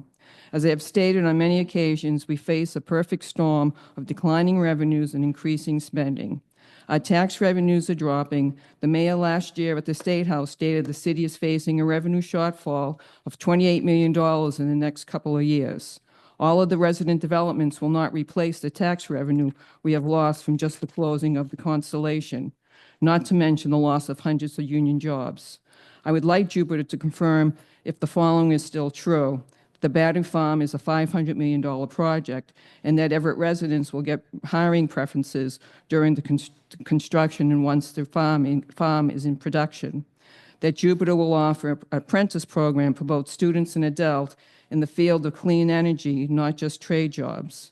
That Jupiter has offered the city $3 to $3.5 million in lieu of taxes, 3 times the amount of taxes that the entire Exxon site currently pays to the city. As many residents stated during the community meeting, in lieu of taxes is a 4-letter word. We need Jupiter to agree to pay real estate taxes. The hosting agreement with the casino has left a bad taste with Everett residents regarding in lieu of taxes. That Jupiter will monitor the air quality and Everett will have access to the monitoring of the air quality in the area. That Jupiter will be responsible for all training, equipment, and any additional costs incurred by the fire department to deal with the battery farm specifically. This project is low impact with little or no traffic impact to the area of the city, and most importantly, not more luxury apartments. We are hoping that with this location of the switching station and the waterfront and the battery farm, that the Davis Company will work towards attracting other energy technology companies that will bring good paying jobs. We need businesses paying commercial real estate taxes to help alleviate the burden of residents' taxes. Though I support this project, I do have questions and request that Jupiter from the state. I'd like to know what Jupiter would be paying if they did pay real estate taxes. The battery farm will provide lots of construction jobs. I would like to see a public lottery for Everett residents who actually live here, done in the public without ties to any politicians. I would like to ask who is paying Jupiter? Is the state paying Jupiter of the Davis Company anything for this project or the cleanup? I would request the state provide additional incentives and benefits to the Everett residents with the possibility of tax credits or credits for the delivery charges or something for all of the Everett residents, because I know the battery farm will benefit all of Massachusetts, but I think Everett should get something extra. And for those... Mr. Reedy, I'm going to have to cut you off there. Okay, thank you. Before you go, could you please provide your address? 100 Cleveland Ave, Everett, Mass. Thank you. I'm going to move on. Again, thank you for your comments, Mr. Reedy. We're going to move on to Marguerite Peggy Serino. I think I got that one right.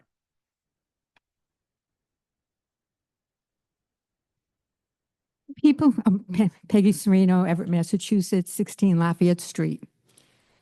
The people, Serino. The people of Everett don't need any more apartment buildings that don't even provide parking. The people of Everett need businesses that pay taxes at commercial rates. If Jupiter is willing to do this, that would be a point in their favor.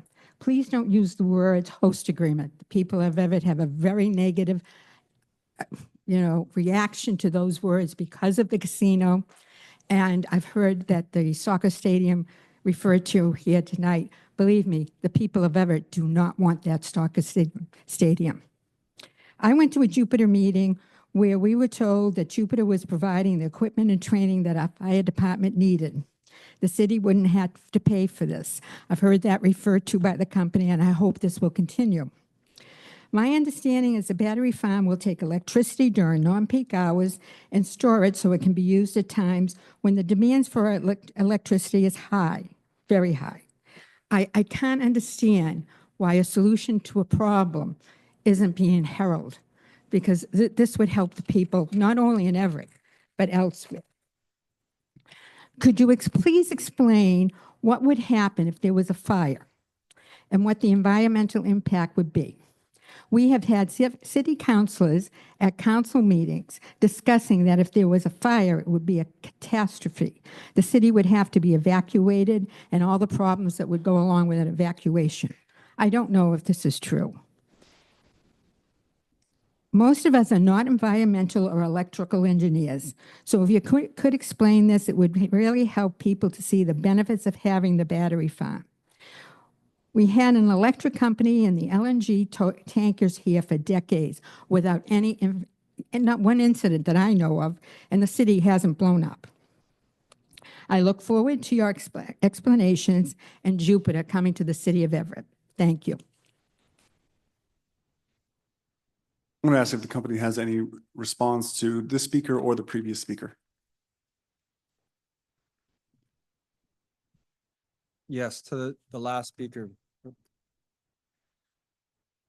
The last speaker asked about the impact if there was an event, and this was included in our filing, and I want to reference that the New York State governor set out a task force when there was an incident in her state, and their findings showed, in analyzing both the water runoff, the air, and the soil, that there were no harmful level of contaminants as a result of that incident.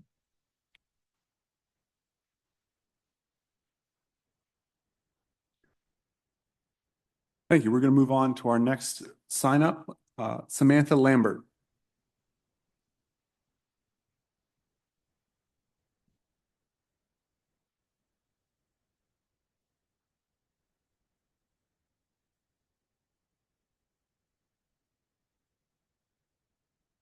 Good evening, and thank you, Board. My name is Samantha Lambert on behalf of Massachusetts Sierra Club, LAMBERT,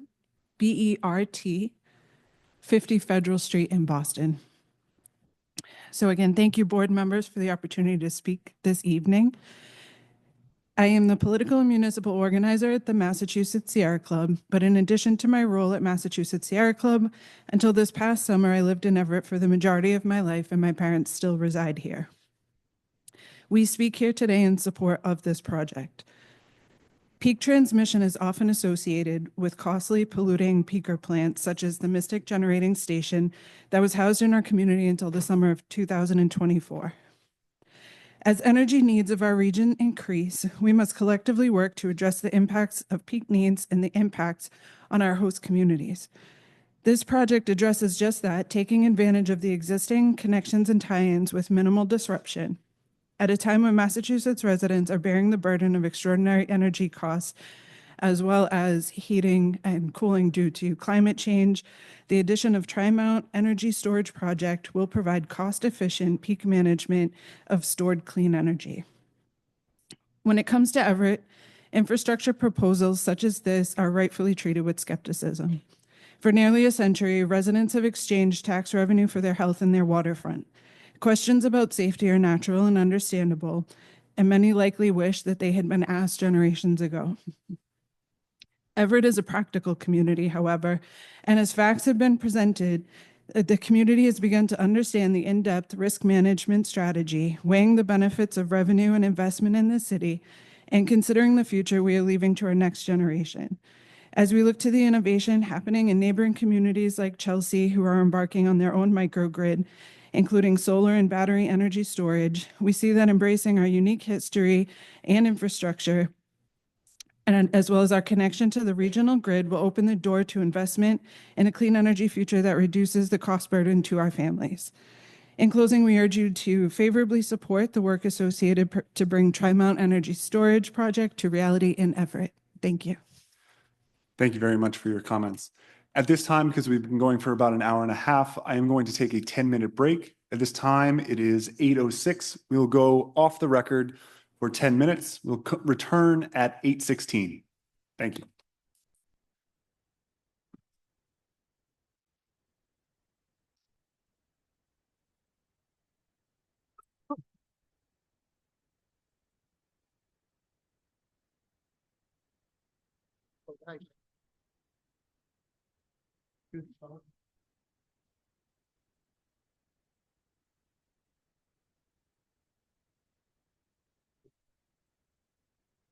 Yeah,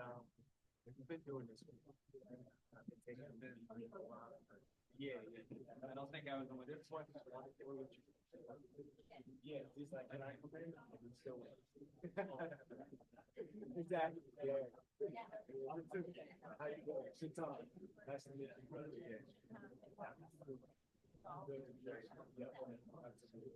Yeah, he's good.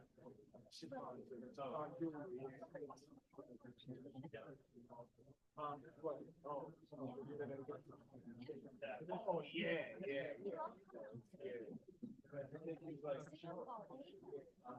Yeah, them kind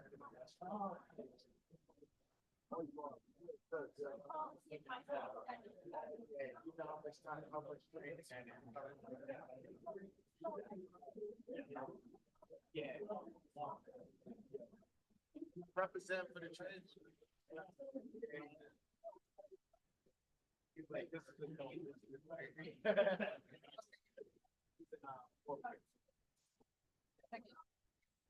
sad. Oh, yeah.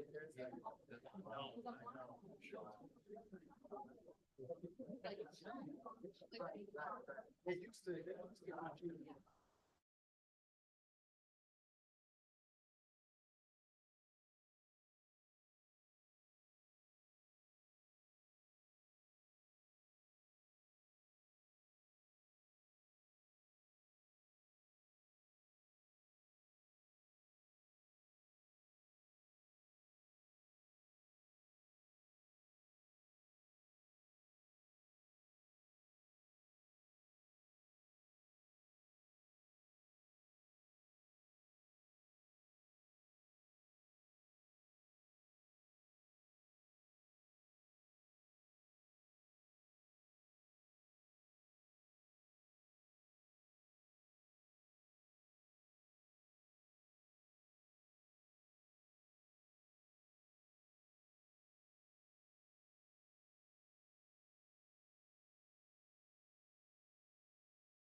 Thumbs up from David.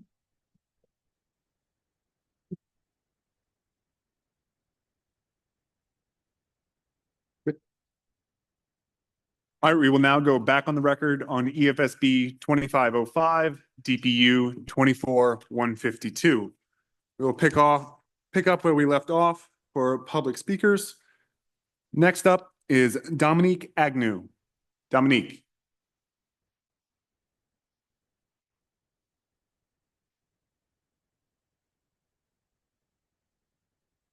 Oh, she's online. No, it's online. All right, we've now moved Dominique into the panel. She's going to be providing her comments via Zoom.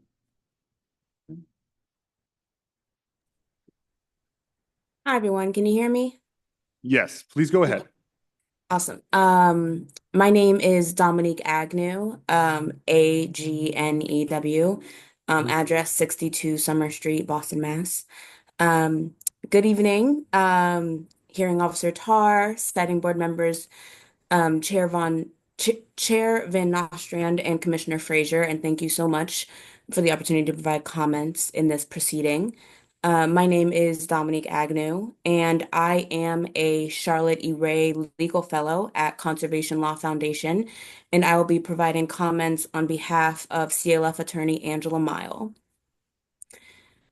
CLF appreciates the opportunity to comment on the Jupiter Power Energy Storage Project in Everett, Massachusetts, which will strengthen our electrical grid and advance the Commonwealth's goal of achieving net zero greenhouse gas emissions by 2050, as required by the Global Warming Solutions Act and the 2021 Roadmap Law.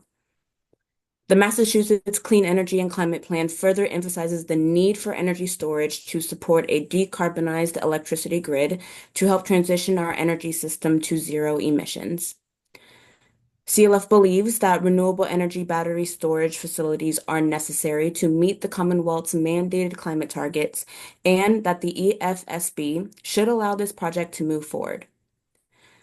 CLF has previously commented on this project, including the mixed-use development master plan. Our comments today focus only on the battery energy storage system and do not represent our opinion on the master plan. CLF applauded the applicant's use of the designated port area to promote a clean energy operation that showcases the ability of the Commonwealth's ports to support offshore wind endeavors. CLF also cautioned that the Department of Environmental Protection should make every effort to cabin the precedent it is setting to Chapter 91 waterfront regulations by allowing the project to proceed on the basis that it will deliver offshore wind electricity from out of state, not as an ancillary facility to the Commonwealth's offshore wind infrastructure. Additionally, CLF appreciates the proponent's intentional and varied engagement with members of the public and community organizations thus far. CLF also notes the importance of meaningful engagement and incorporating community feedback. We encourage the applicant to continue to diligently engage the public and stakeholders and form deep relationships with residents, community organizations, and the broader community to address their concerns. CLF especially encourages the petitioner to address community concerns about noise pollution from the battery energy storage system and to explore ways to further mitigate extreme urban heat impacts on the project site with additional landscaping. CLF looks forward to seeing how the Tri-Mount Energy Storage Facility will improve electrical reliability and support the Commonwealth's clean energy and decarbonization goals. Thank you so much for the opportunity to provide public comments. Thank you, Ms. Agnew. Next up, we are going to take comments from Jeffrey Parenti. Jeffrey.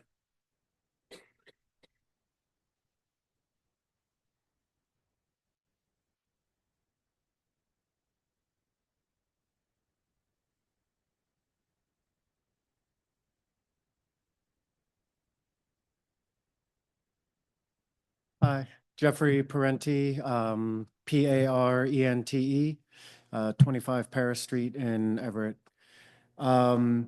So I would say I am against this proposal right now. I didn't know there was an incident in New York last year that was mentioned a few minutes ago. I didn't know about that one. I knew about the one in California. And I would say reading up on it, let me just get this up here. So when I was reading up on it, it said that their existing fire system was overwhelmed by the fire.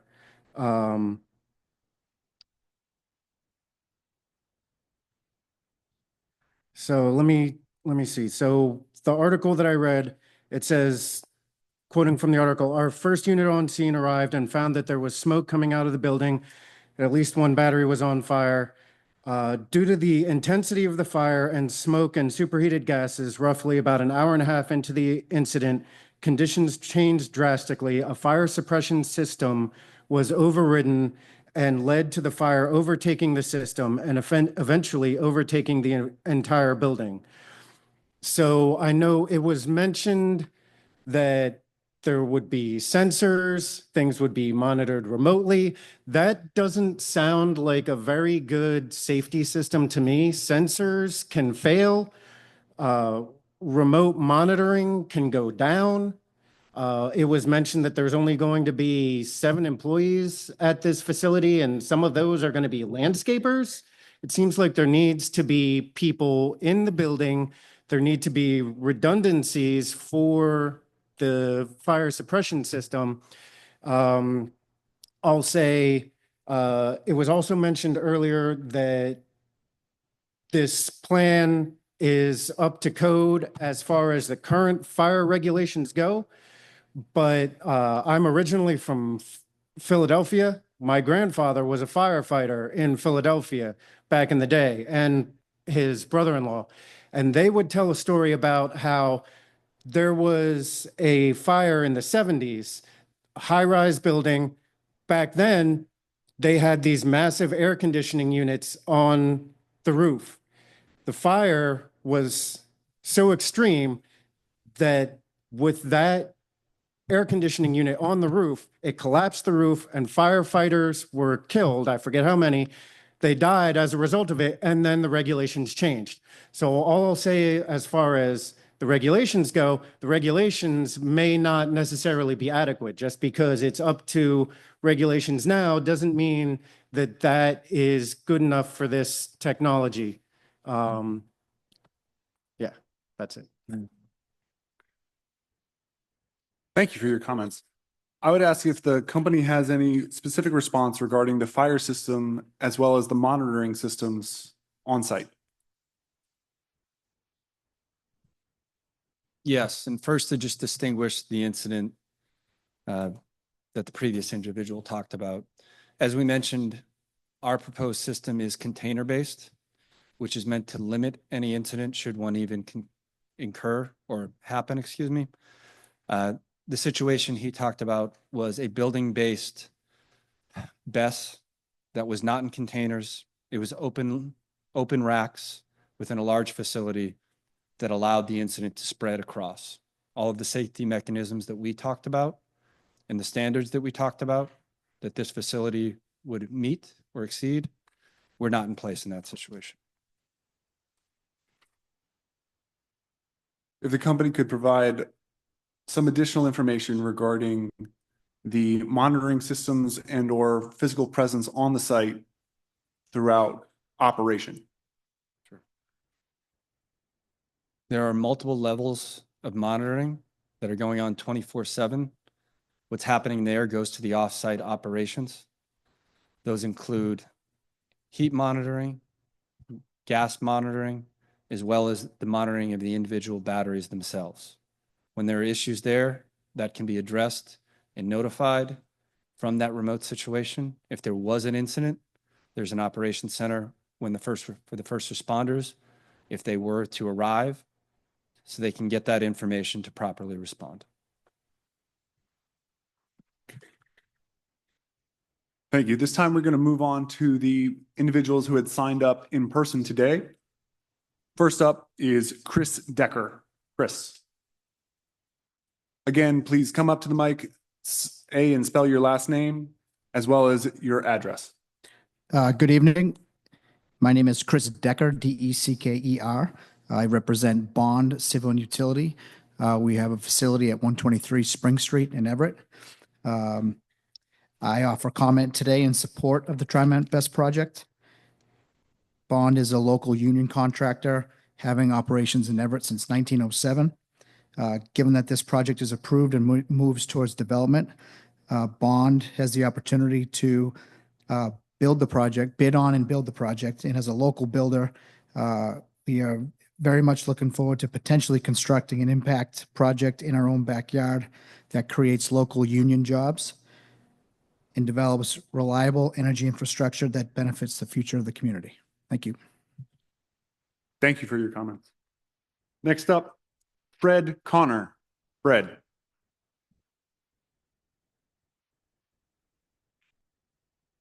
Thank you very much, everyone. Name is Fred Connor, Connor.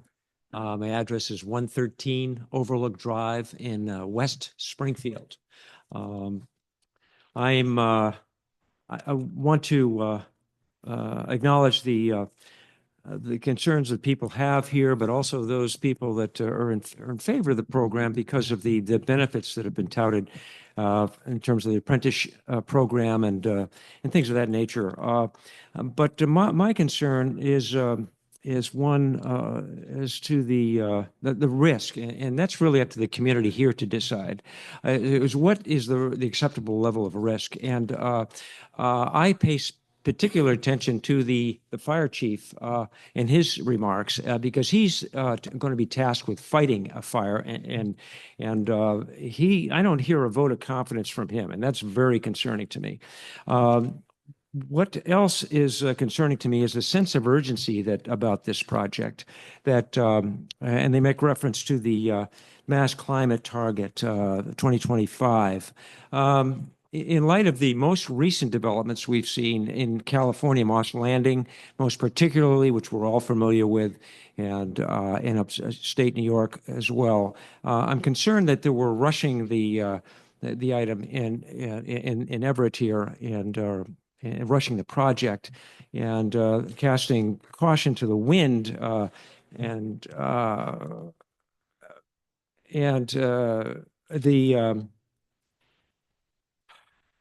the reason that I'm concerned about this is because I acknowledge that there are other battery technologies coming of age and out there in the marketplace and that are scalable and that have the capacity to handle what lithium ion can do. And those have not even been discussed that I'm aware of or even paid any attention to. There's a headquartered office right here in Malden that specializes in that. It's a scalable project, a battery that will suffice to handle what lithium ion does. So I'm concerned about that. But I know that in light of what's happened, the lithium fires in California and New York led the governors there to call for investigations of the safety of the plants.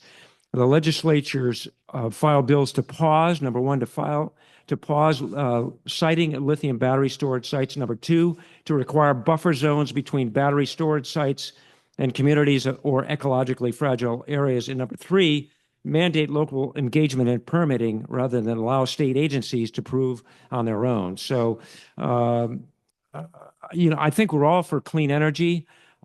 Given what we know about other technologies out there and other people who are in this field who tout them and their benefits, I think that clean energy technology should not pose a risk to our first responders, communities, the environment, or our drinking water for that matter. Massachusetts should be proactive and learn from other states.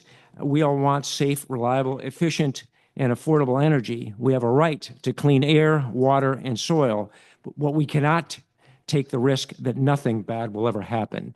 And I think that we're next in line as a guinea pig here, following on the heels of California. And the words are sweet and the benefits are enticing. But once again, I defer to the mayor and the chief of the fire department here in Everett. And I think we ought to take their words to heart. Thank you very much for your time. Thank you for your comments. Next, Benison Pena. Mr. Pena? All right, it doesn't appear that Mr. is. All right, we're going to move on to the next one. If Mr. Pena does appear, please just let us know. Next is Chris Mora.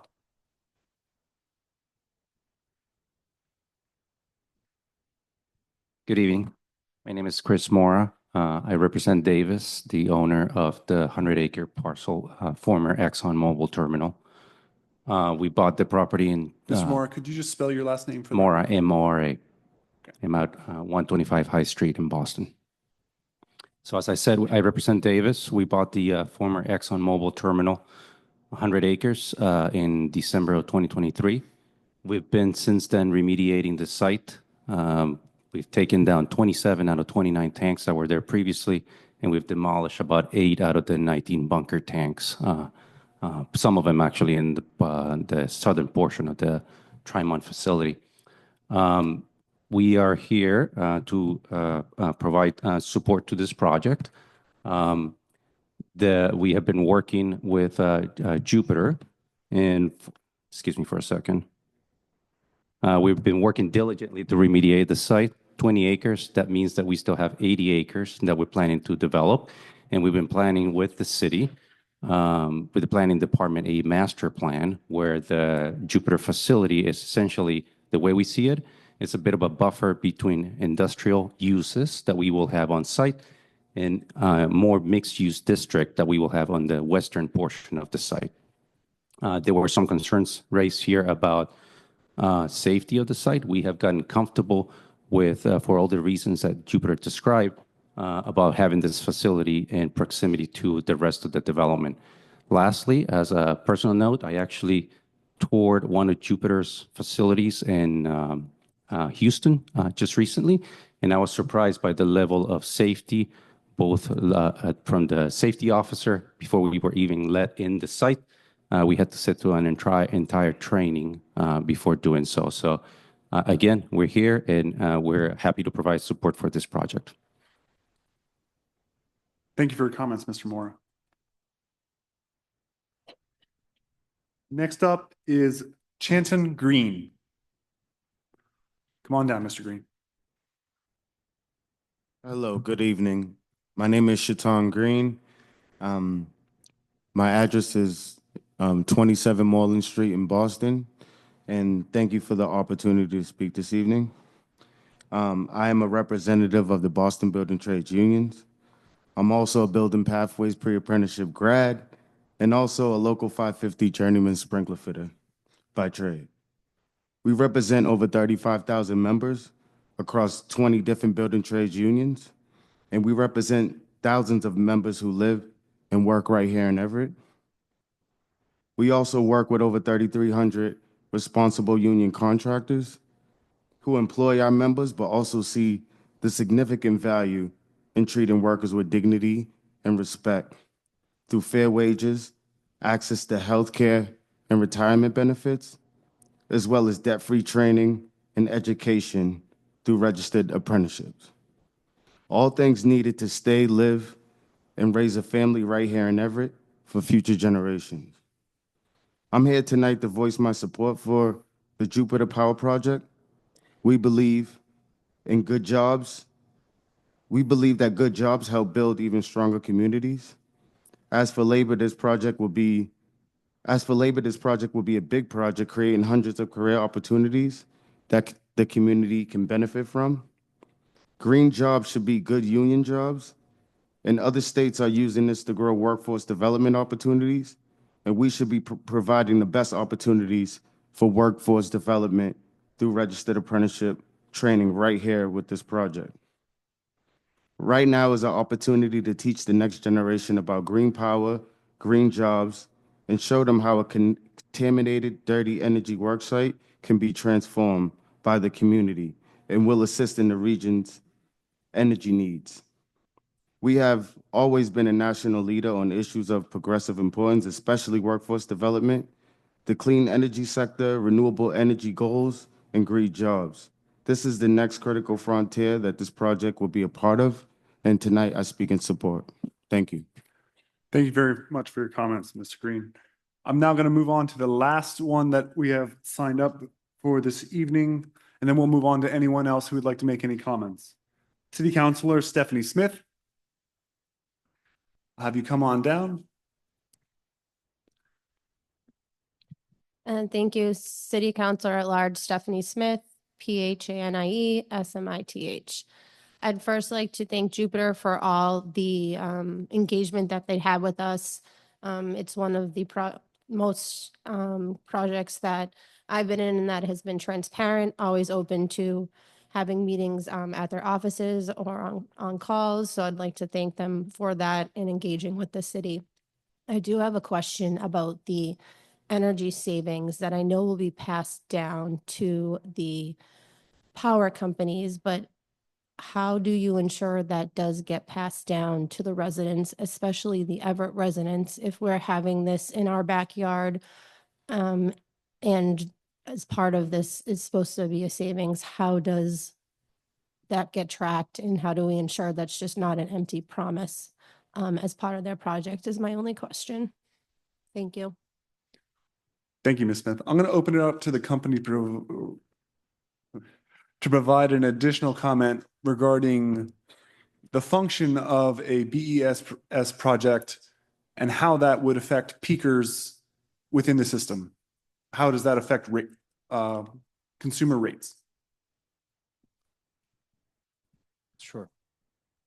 So a couple of layers to that in the benefits it provides on the electric side. One is the reliability that I mentioned before and ensuring that the lights will stay on and the air conditioning will stay on. The other relates to the ability to reduce the wholesale cost of the electricity, the supply itself.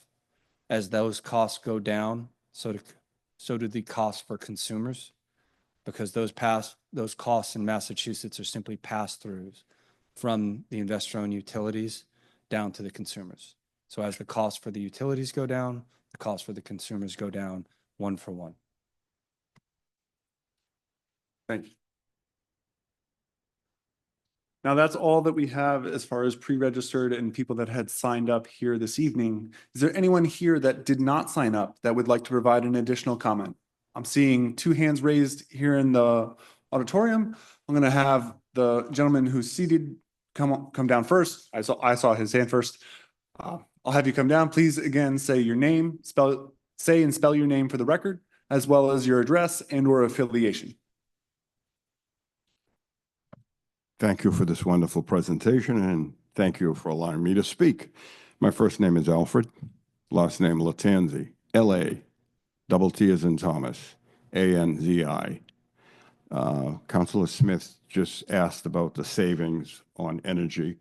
And I was wondering, we're going to get tax dollars if this project goes through. We're also going to be saving on energy.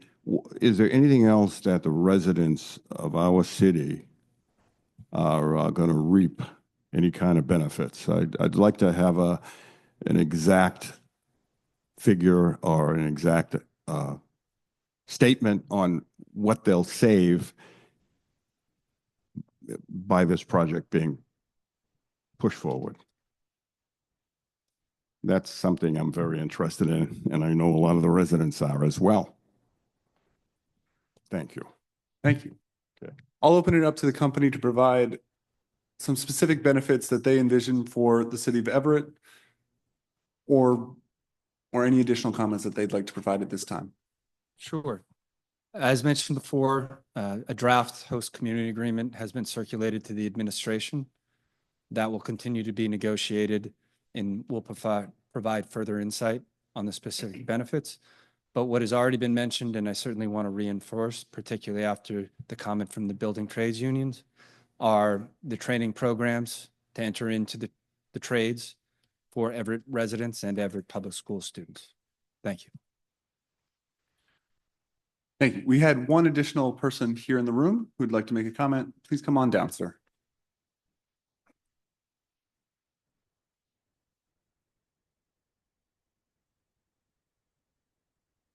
Hearing Officer Tar and members of the Siting Board, thank you for this hearing. My name is Patrick Herron, Herron.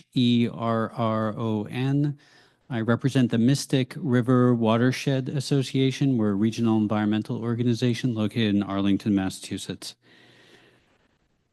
Our organization works on behalf of 21 municipalities and on behalf of 500,000 residents for environmental health, climate resiliency, parks, and clean water. Myra centers environmental justice in our work and regularly works in the city of Chelsea in partnership with the city. Our organization has previously provided comment on this project for the proponent's request for a MEPA Phase 1 waiver.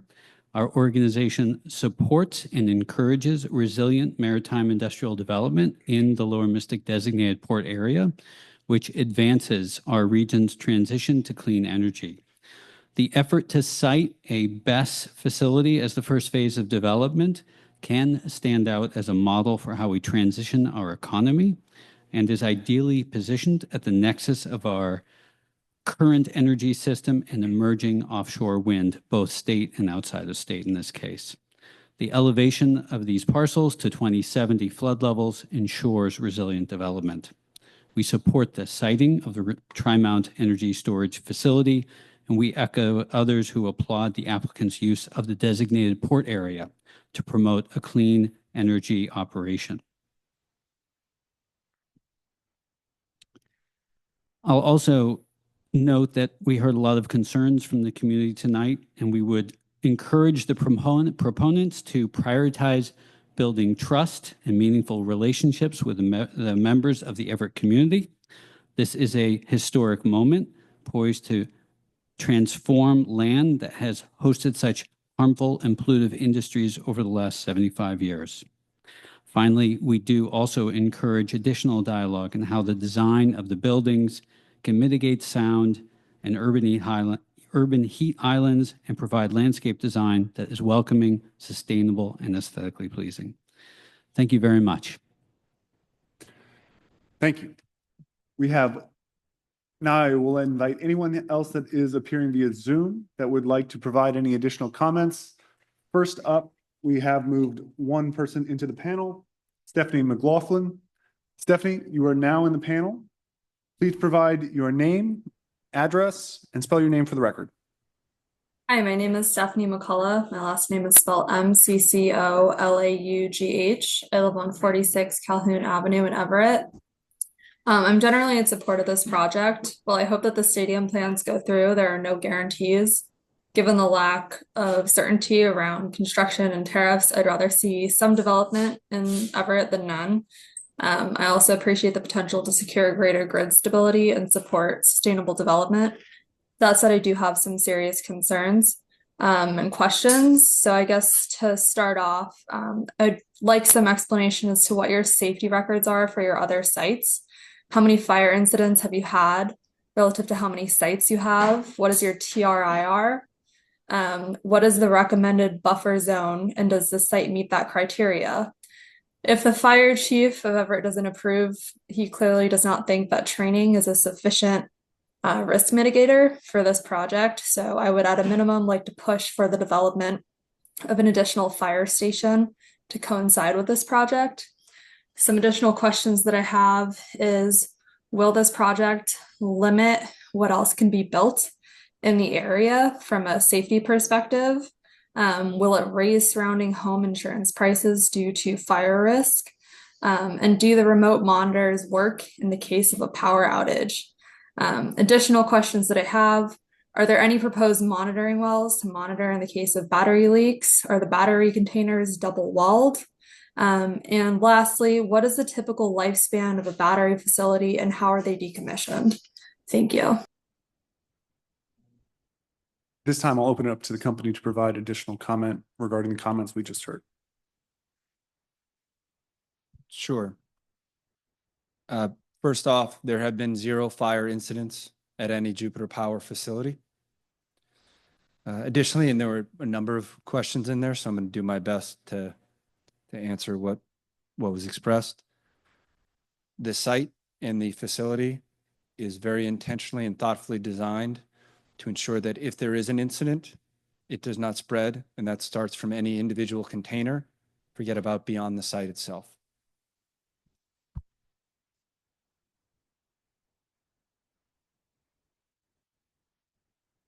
I'm not sure. Could you remind me of what other questions? I'll there? direct Yeah, it.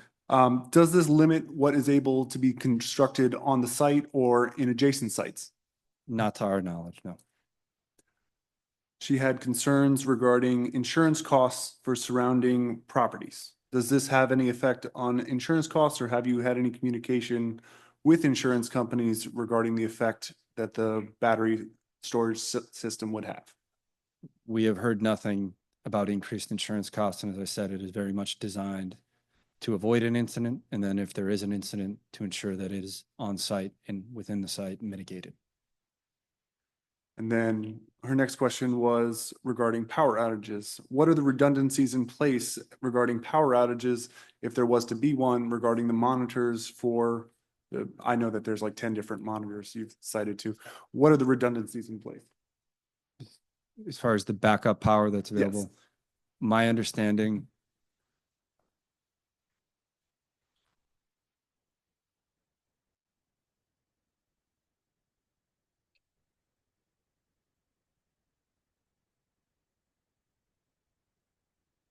there are multiple layers to that. The first is that there will be backup power on site for the monitors, as you mentioned, but the batteries are automatically disconnected from the grid if the power is to be shut down, if there is a blackout, for example.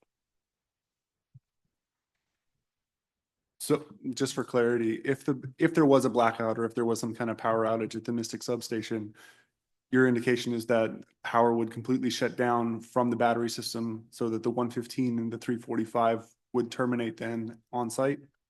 Yes, they would become disconnected. Her next question was regarding the structure of the batteries. She was requesting some clarity regarding whether or not the structures were double walled. Could you give some clarity regarding the structures for the housing that was part of your original presentation? Yeah, I would just go back to the original presentation that was provided with the cells within the racks, and then how everything was built up within then the containers, and that those are monitored separately. I guess the question was it a when you say like a, when you say it looks like a container, is it a single steel container? Are there two layers to the steel? Is there something in between the layers? That's the clarity I think we were looking for. Yeah, I would just add that it is a steel container that is thermally insulated. So it is thermally insulated, indicating there would at least be more than one layer. Would that be a fair characterization? Yes. And then her last question was regarding the life cycle of the battery. What is the total life cycle for the project for the field of batteries? How long would they last? To break it down to the individual batteries themselves, it is roughly 20 years. And just because for clarity, for my sake, is this per cell, per rack, per everything? Or is this broken down in any ways? Are the batteries replaced in different, and how are the batteries replaced? Are they replaced by rack? Are they replaced by cell? Are they replaced by unit altogether?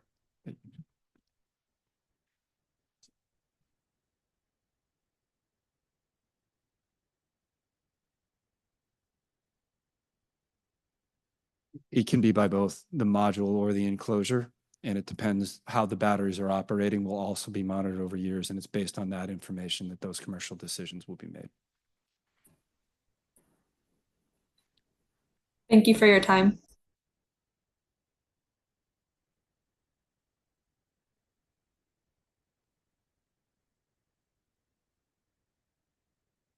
If there's anyone at this time that hasn't raised their hands on Zoom, please raise your hands now. Or if there's anyone additionally in the room that would like to ask any additional questions, I am looking. Okay. At this time, John Walkie has been promoted to the panel. We're open for your comments, Mr. Walkie. Good evening, everyone.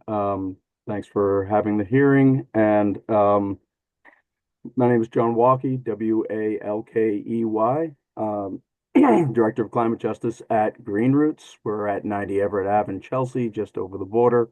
And I just wanted to just make a comment, not so much directly about this project, but about the process. I did attend some of the public meetings that the proponent had in, I think, that same building.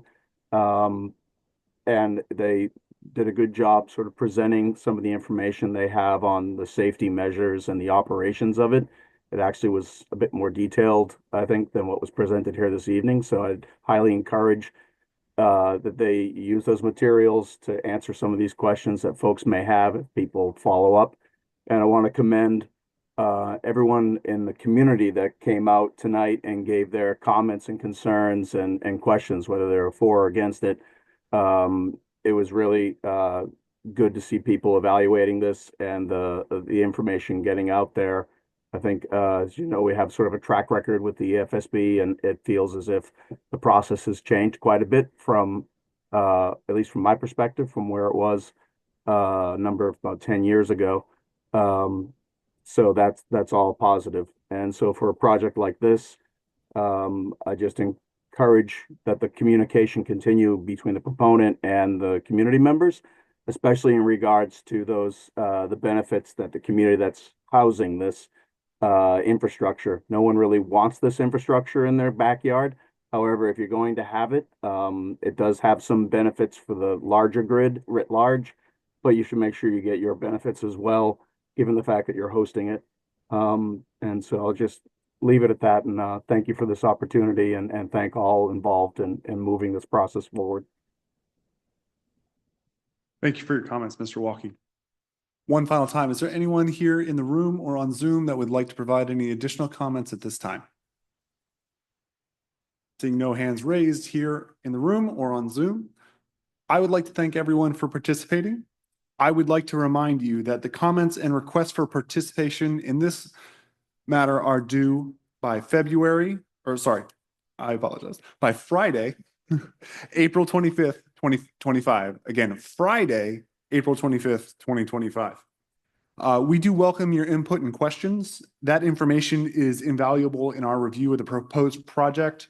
The comments that you've provided today, as well as written comments, do provide additional context as well as additional lines of thought for comments and questions that we provide to the company as part of the additional process and investigation that goes on throughout the EFSB siting process. There are a number of different layers. That process was provided at the table, and if you'd like to grab that on your way out, this is the first stage of many. If you have access to email and have questions relating to tonight's hearing or want clarification on the siting board's review of this case or anything else related to this hearing, please email me at Connor, CONNOR, _C, TARR, at mass.gov. I'd like to thank everyone for their participation tonight and for the comments and questions that you have offered regarding Tri-Mount ESS proposed project. Thank you very much. And at this time, we'll go off the record.